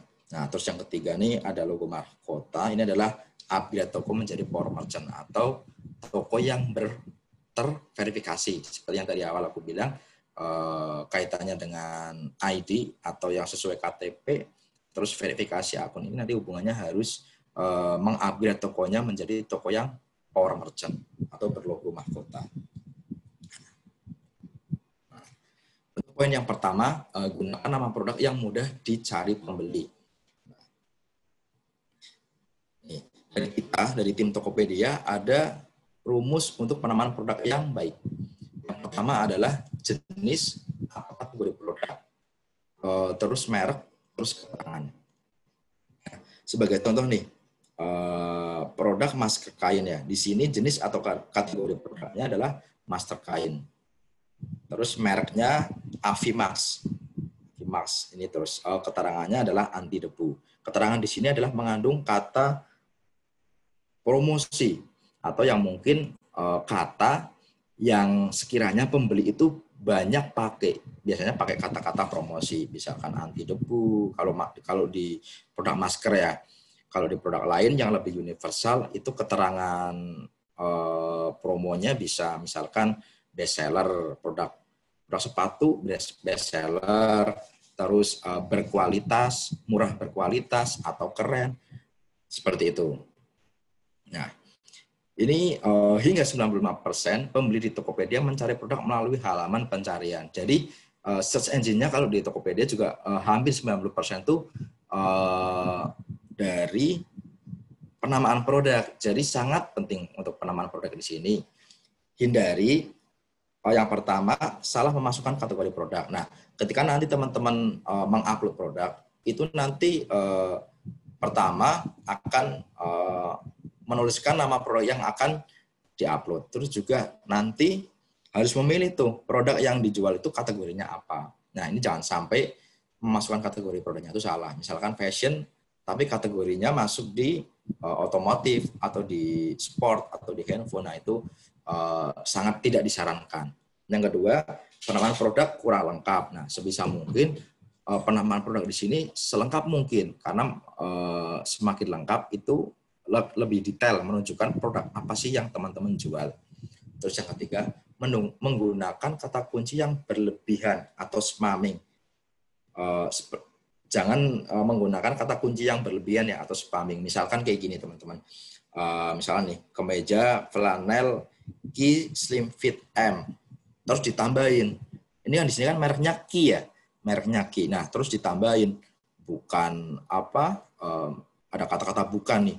Misalkan bukan merek-merek yang lain, misalkan bukan Giordano, bukan Gucci atau merek-merek distro yang lainnya kayak gitu. Itu sangat tidak disarankan kalau di Tokopedia. Terus penamaan produk yang disingkat. Nah, jangan sampai penamaan produk di sini disingkat-singkat karena nanti si pembeli itu kan pasti kalau mencari produk itu kan pasti namanya ya nggak mungkin disingkat. Nanti bisa nggak tampil ketika ada orang yang mau beli produk yang teman-teman jual, nanti nggak tampil nih. Jadi sangat tidak disarankan. Terus hindari juga yang terakhir typo. Typo ini di sini sangat hampir sama ya kayak yang produk disingkat. Typo juga sangat tidak disarankan. Nah, yang kedua, pikat calon pembeli dengan foto produk yang menarik. Nah, tipsnya seperti apa sih untuk foto produk yang menarik? Yang pertama, menggunakan latar belakang putih atau polos. Yang kedua, nah, seperti ini nih. Jadi belakang background-nya itu nggak ada gambar-gambar yang lain. Jadi latar belakangnya putih, polos, terus bersih juga. Yang kedua, foto produk jelas dan dari berbagai sisi. Nah, di Tokopedia sendiri untuk slot upload produk itu tiap-tiap produk itu ada 5 foto. Nah, sebaiknya 5 foto di sini slot yang disediakan itu harus dipenuhin sih. Karena apa? Pembeli itu kan nggak ngelihat barang kita ya yang dijual ya. Nah, yang bisa mewakilkan kan hanya dari foto. Makanya slot 5 untuk upload produk tuh harus dipenuhi ini. Tampak depan, tampak belakang, tampak dalam, bisa lagi nanti detail seperti apa nih kalau misalkan produknya tas, resletingnya seperti apa, bagian yang depan itu juga seperti apa, kayak gitu. Jadi jangan sampai cuma produknya tas, fotonya cuma dari depan aja. Ini sangat tidak bagus. Jadi pembeli kurang bisa menilai produknya itu sedetail apa, terus kualitasnya seperti apa. Ketiga, gunakan model atau manekin untuk produk fashion. Nah, seperti biasanya kita lihat di toko-toko offline, kalau pakaian tuh ada ya yang pakai manekin gitu ya. Kalau patung-patungan gitu ya. Nah, itu bertujuan apa? Bertujuan agar produk fashionnya yang diupload itu terkesan lebih rapi. Terus pastikan pencahayaan foto baik. Nah, pencahayaan yang paling baik itu apa sih? Pencahayaan yang paling baik adalah pencahayaan dari matahari, walaupun jangan sampai sinar matahari langsung ya, karena nanti bisa backlight ya. Bisa juga diakalin dengan studio mini, teman-teman. Banyak sekarang di toko-toko online dijual studio mini untuk foto produk. Nah, yang terakhir, tidak menggunakan watermark agar produkmu menonjol. Jadi gini teman-teman, watermark adalah keterangan khusus di foto produk. Misalkan di sini jam, terus di sini ditulis watermark mereknya atau nama tokonya. Itu tidak disarankan karena akan merusak dari sisi pembeli itu melihat produknya, akan menghalangi. Kalaupun memang pengen menggunakan watermark, bisa ditulis secara kecil aja, misalkan logo toko di pojok atas atau pojok bawah atau di bagian mana saja yang memang tidak menutupi bagian dari foto produk tersebut. Ini salah satu contoh foto produk yang menarik. Ini untuk kualitas yang buruk nih, seperti ini, ditulis juga watermark di sini Bung Sport. Ini juga seperti ini foto madu asli dari Pulau Lote, cuma di sini gambarnya dipotong, penamaannya juga ini kepotong. Ini notas seperti ini, dan kesannya nggak niat ya buat jualan ya. Ini untuk kualitas yang cukup atau sedang, ini seperti ini. Gambarnya udah bagus, udah pencahayaannya baik, tapi masih ada watermark. Terus terkesan penataannya juga masih kurang rapi. Nah, ini untuk kualitas yang baik seperti ini. Latar belakang bersih, pencahayaan cerah, terus juga tata letaknya bagus ya. Yang alpukat mentega juga dia terkesan dapat dari sisi seni, teman masih enak dilihat, bagus. Untuk poin yang selanjutnya adalah terkait deskripsi produk yang jelas. Tipsnya yang pertama adalah tulis semua informasi penting terkait produk yang sekiranya akan ditanyakan pembeli, seperti spesifikasi dari produk tersebut atau fitur, terus keunggulan produk, kelengkapan produk, dan garansi produk jika memang ada garansinya. Terus gunakan kata-kata yang mudah dimengerti. Jadi untuk deskripsi produk di sini jangan memakai kata-kata yang memang sulit untuk dimengerti oleh buyer, karena kan segmentasinya di sini adalah umum ya, universal. Terus juga sangat tidak disarankan untuk menulis deskripsi itu seperti berparagraf-paragraf kayak cerita gitu. Itu juga membuat si pembeli itu nanti nggak jadi beli karena males bacanya. Ini apaan sih, deskripsinya terlalu kayak cerita gitu. Lebih baik seperti yang ada di contoh di sini, pakai poin per poin atau pakai tanda strip seperti ini. Jadi terlihat rapi, dibaca juga enak.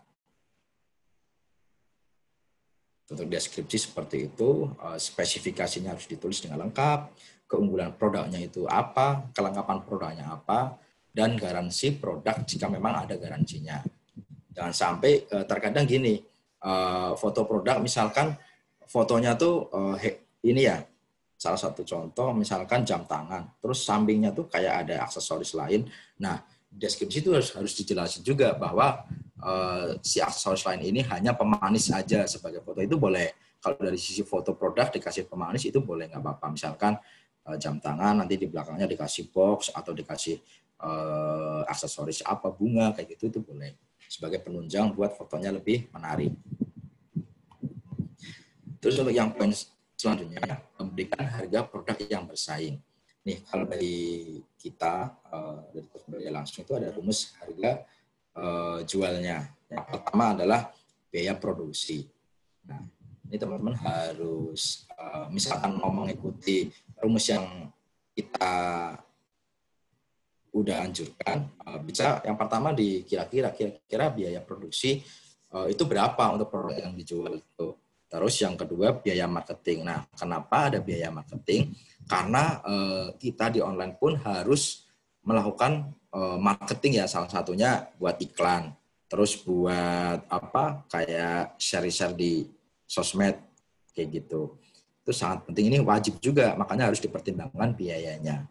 Terus yang selanjutnya, packaging juga harus dihitung, kira-kira box-nya tuh harganya berapa, terus per cut-nya berapa, itu harus dihitung juga. Nah, baru nanti menentukan mau berapa sih keuntungannya gitu kan. Misalkan biaya produksi 3.000, terus biaya marketingnya 3.500, terus packagingnya 500 lah katakanlah, 4.000 ya. Jadi nah, laba keuntungnya tinggal berapa? Oh iya, aku mau beri laba keuntungan 1.000 lah. Jadi harga jualnya ketemu nih dari rumus-rumus di atas nih, jadi harga jualnya 5.000. Nah, tipsnya yang pertama, bandingkan dengan harga kompetitor yang menjual produk yang sama. Nah, rumus di sini sih enggak mutlak ya, atau enggak baku ya.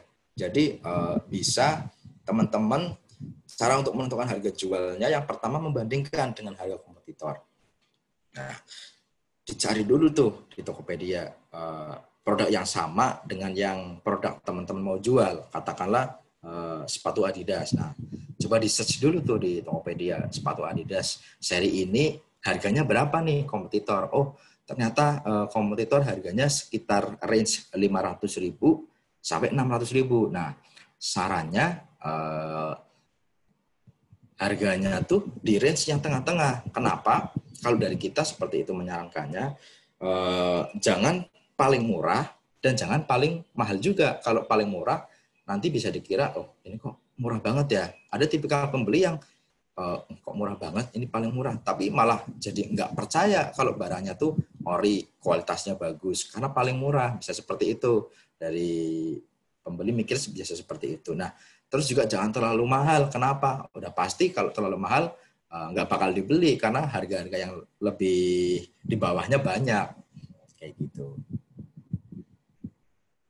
Harga yang lebih murah dari kompetitor cenderung menarik calon pembeli.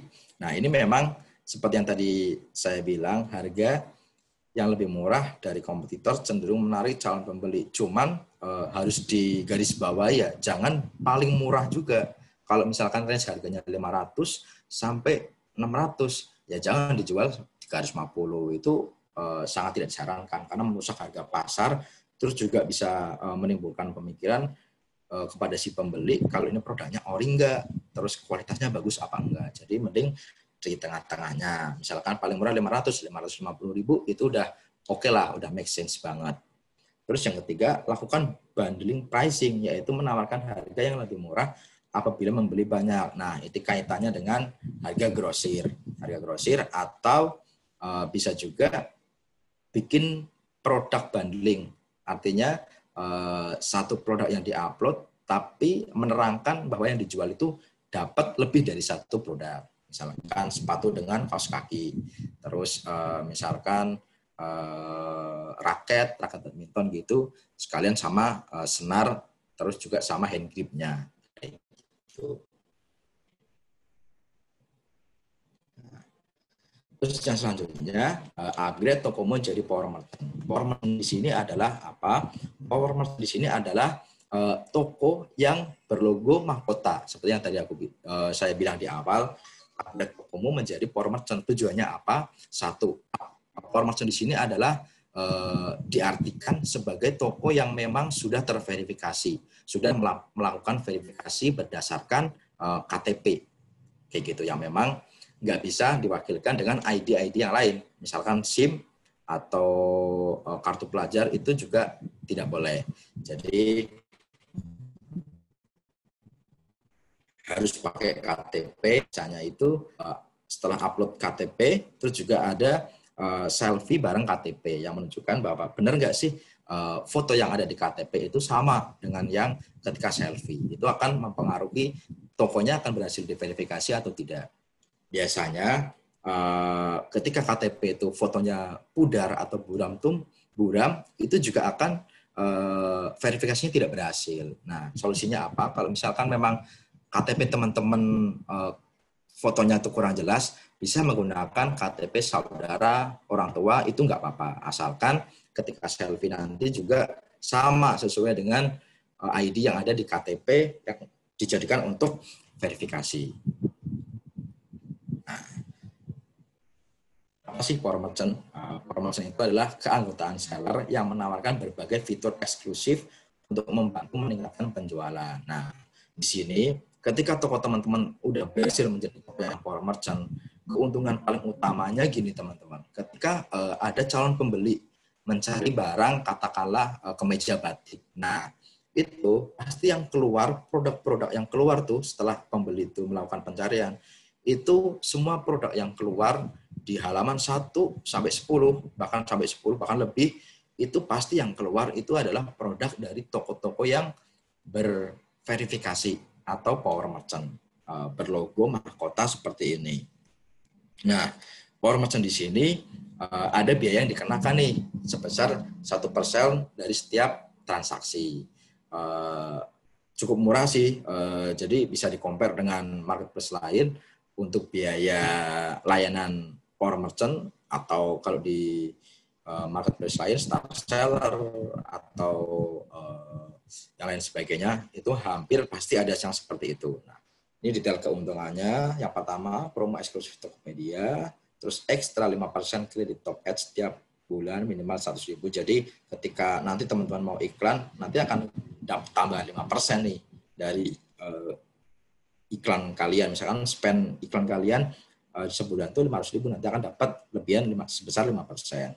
Terus akan mendapatkan slot khusus untuk mengikuti program flash sale, itu juga bisa. Nah, terus yang tidak kalah penting, itu akan mendapatkan fitur bebas ongkir untuk pembeli. Jadi Power Merchant ini sangat penting ya, dibandingkan dengan biayanya 1%, itu sangat masih masuk gitu dari hitungan marginnya. Karena memang apa sih yang paling dicari buyer, toko apa sih? Otomatis tadi yang pertama tuh bebas ongkir, itu pasti menjadi faktor yang sangat dicari ya untuk pembeli ya. Dia pasti males gitu kan untuk beli barang online terus ongkirnya malah berbayar gitu. Makanya harus mengaktifkan si Power Merchant ini biar dapat bebas ongkir. Terus COD, fitur COD juga bisa didapatkan setelah mengaktifkan Power Merchant. Terus yang selanjutnya, keuntungannya adalah memudahkan operasi toko dengan fitur unggulan. Jadi kalau mengaktifkan Power Merchant tuh teman-teman bisa menganalisa juga nih dari statistik toko, terus wawasan pasar yang isinya tuh wawasan pasar di sini kira-kira produk apa aja sih yang memang sedang laku di pasar, tentunya yang berkaitan atau relate sama produk yang teman-teman jual. Misalkan fashion wanita nih. Nah, nanti dilihat nih di wawasan pasar nih fashion wanita apa sih yang sedang laku, terus juga tokonya toko mana aja nih yang penjualannya paling gede, nanti bisa dilihat di situ dan kita bisa learning juga nih dari toko-toko yang memang penjualannya lagi naik, seperti apa nih tampilan tokonya, terus produk-produknya, harganya berapa, bisa menjadi acuan kita. Ini hanya bisa didapat kalau kita sudah mengaktifkan Power Merchant. Terus yang kedua, akun admin toko gratis. Jadi setelah mengaktifkan Power Merchant, bisa juga nanti mengaktifkan admin toko. Misalkan nanti bisnisnya atau tokonya tuh nggak dipegang sama ownernya sendiri, nanti bisa dihandle sama admin toko juga. Nah, yang ketiga itu 200 etalase toko. Jadi di Tokopedia, misalkan upload produknya udah banyak, itu kan nanti bisa dikumpulin nih dalam satu etalase. Misalkan fashion pria, di etalase toko dikasih keterangan fashion pria, isinya fashion pria semua, terus ntar fashion wanita, fashion anak, nah itu bisa sampai 200. Kalau enggak mengaktifkan power merchant, terbatas hanya sampai 50 aja. Kayak gitu, jadi selisih buat fitur etalase toko juga cukup banyak. Terus yang selanjutnya adalah fitur dekorasi toko. Nah, dekorasi toko ini tujuannya buat mempercantik toko teman-teman. Jadi salah satu effort atau usaha biar si pembeli itu tertarik untuk berbelanja di toko teman-teman. Kayak simple layout, power layout, campaign nanti bisa disertakan di dekorasi toko. Terus juga fitur produk unggulan dan sampul toko. Jadi kalau power merchant sangat banyak keuntungannya. Jadi kayak produk unggulan dari toko teman-teman itu bisa di-highlight di bagian atas. Jadi produk unggulannya ini apa aja. Terus sampul tokonya itu bisa dirubah sesuai desain atau wording atau iklan apa sih yang mau disampaikan di sampul toko itu bisa disertakan juga.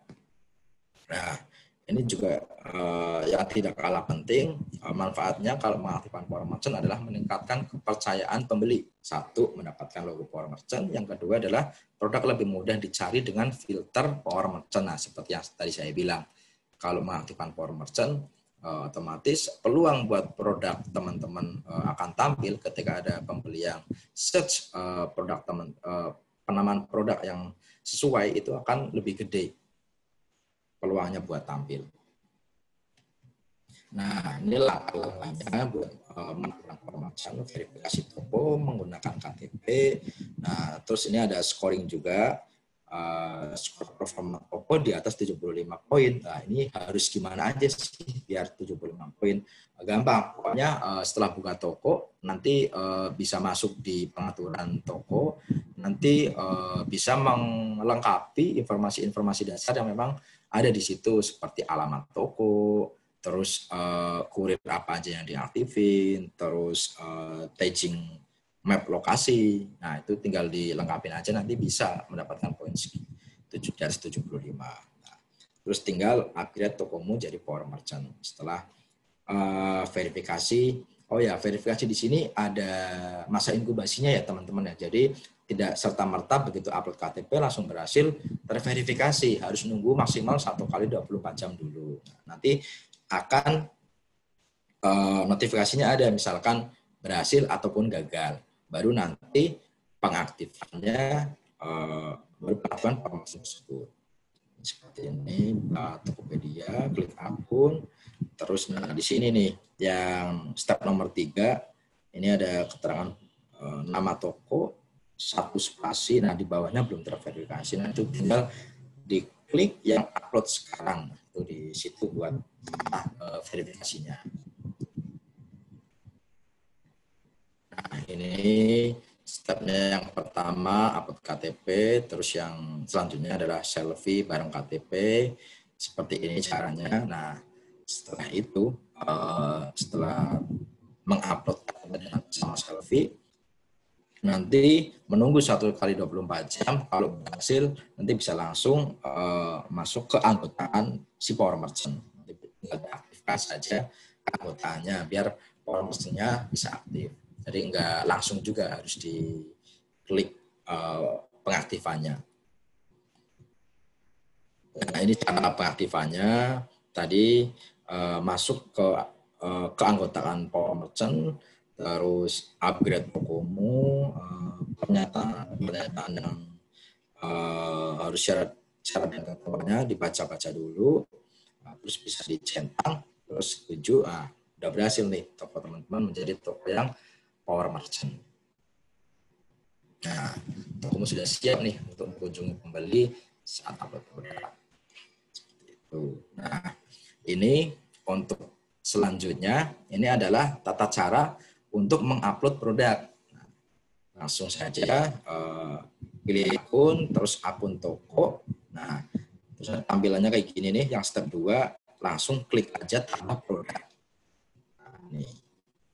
Di step yang ketiga, apa sih yang Anda jual? Nah, nama produknya apa? Misalkan vas bunga. Jangan lupa rumus yang tadi saya sampaikan bisa diaplikasikan. Jenis produknya apa, terus mereknya apa, terus keterangan atau kata promosinya apa. Misalkan vas bunga, mereknya apa, terus cantik dan menarik, kayak gitu bisa. Terus yang bawah, kategori produk. Ini yang tadi saya juga sempat sampaikan, jangan sampai salah ya. Sini ada banyak kategorinya, pilih aja yang memang relate atau sama dengan kategori dengan produk yang teman-teman jual. Vas bunga ini ada, maksudnya di rumah tangga, dekorasi, dan vas bunga. Nah, ini juga fitur waktu nanti upload produk. Ini ada 5 slot untuk fotonya. Terus juga ada fitur buat editing, kayak bisa pengaturan pencahayaan, kontras, brightness-nya. Bisa juga untuk crop. Nah, ini seperti ini yang step 6 nih. Dia di crop ya, geser ke bawah. Nah, tinggal dipilih seperti apa. Nah, terus jadi seperti ini. Nah, masukkan juga info produk seperti harga, deskripsi, dan sebagainya, lalu disimpan. Jadi yang ada di sini itu nama produk, harga produk, deskripsi produk, status stoknya itu juga harus aktif ya. Jadi kadang kalau lupa aktif itu juga produknya nggak bisa berhasil nih buat diupload. Berat dan pengiriman juga diisi. Biasanya di sini nggak harus benar-benar detail atau tepat ya untuk berat ya. Kira-kira aja, katakanlah oh ini beratnya kira-kira nggak nyampe sekilo nih ya, misalkan 500 gram, nah dilebihin sedikit buat packing jadi 600 gram. Terus etalase, varian kalau memang produknya tuh memiliki varian yang banyak, katakanlah untuk vas bunga ini motifnya banyak, terus ukurannya banyak, nah itu bisa diaktifin detail di varian.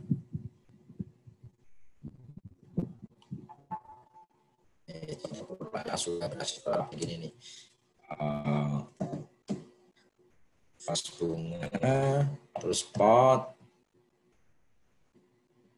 Nah, terus selanjutnya tadi informasi toko agar poin yang kita dapatkan lebih dari 75% biar bisa upgrade ke power merchant seperti ini. Nah, yang pertama adalah pilih layanan pengiriman yang sesuai.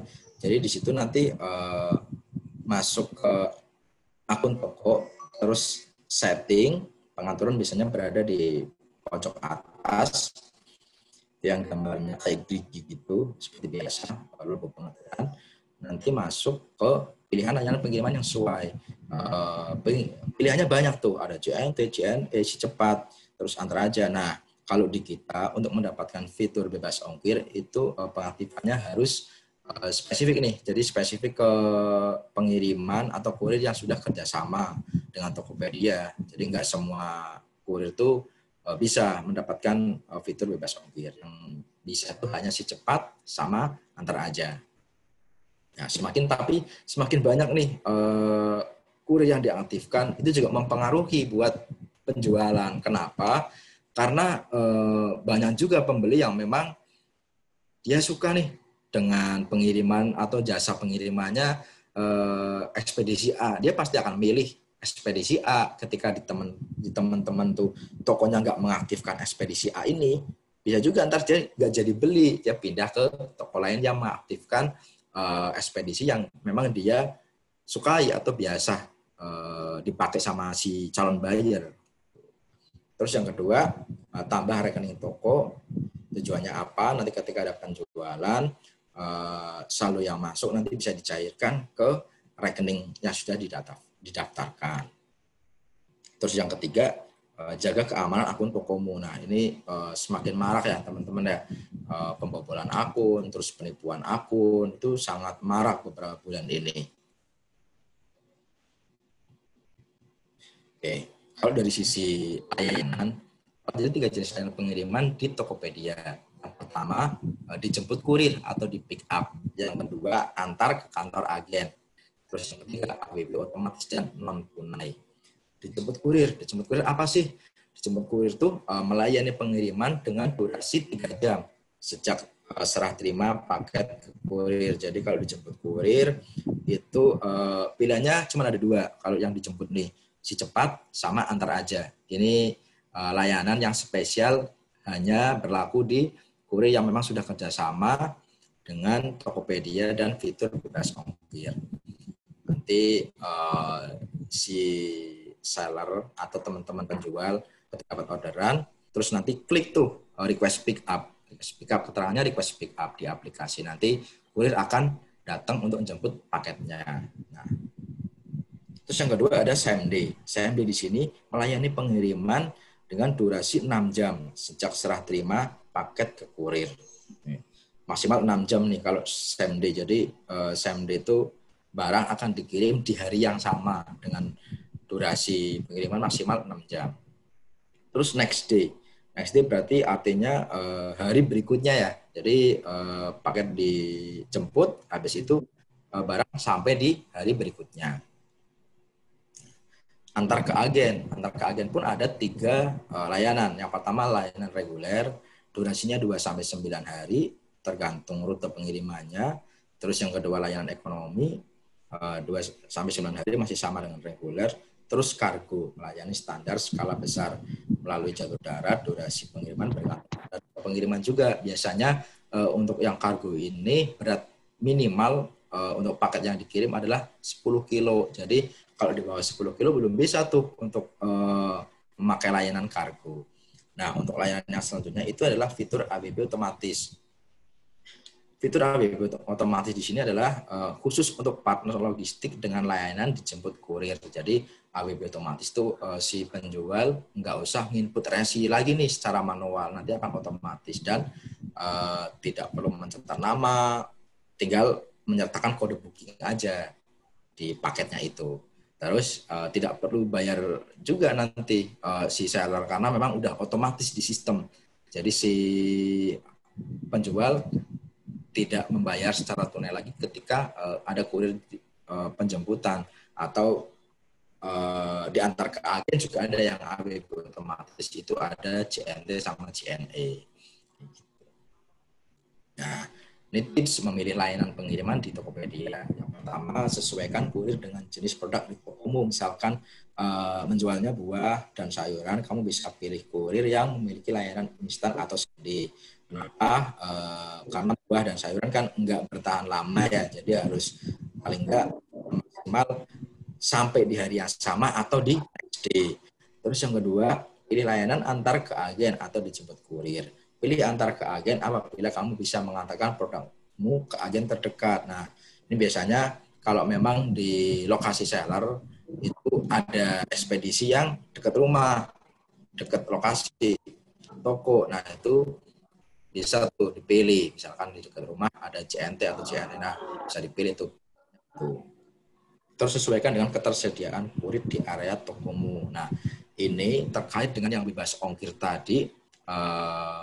Kalau semisal memang areanya belum tercover atau belum bisa, ya artinya belum bisa tuh untuk mengaktifkan layanan tadi yang penjemputan atau di pick up sama yang bebas ongkir. Jadi bebas ongkir di sini juga ada syarat yang sesuai areanya, apakah area tersebut sudah tercover atau belum. Tapi let's say sih kalau untuk Tegal, Brebes itu hampir semua sudah tercover. Terus aktifkan asuransi pengiriman ini untuk menjaga ya, misalkan ada barang hilang dalam pengiriman atau rusak. Ini pengaktifan asuransi ini sangat disarankan sebagai solusi agar paketnya terjamin enggak ada kerusakan atau resiko hilang. Nanti akan diganti oleh bagian asuransi.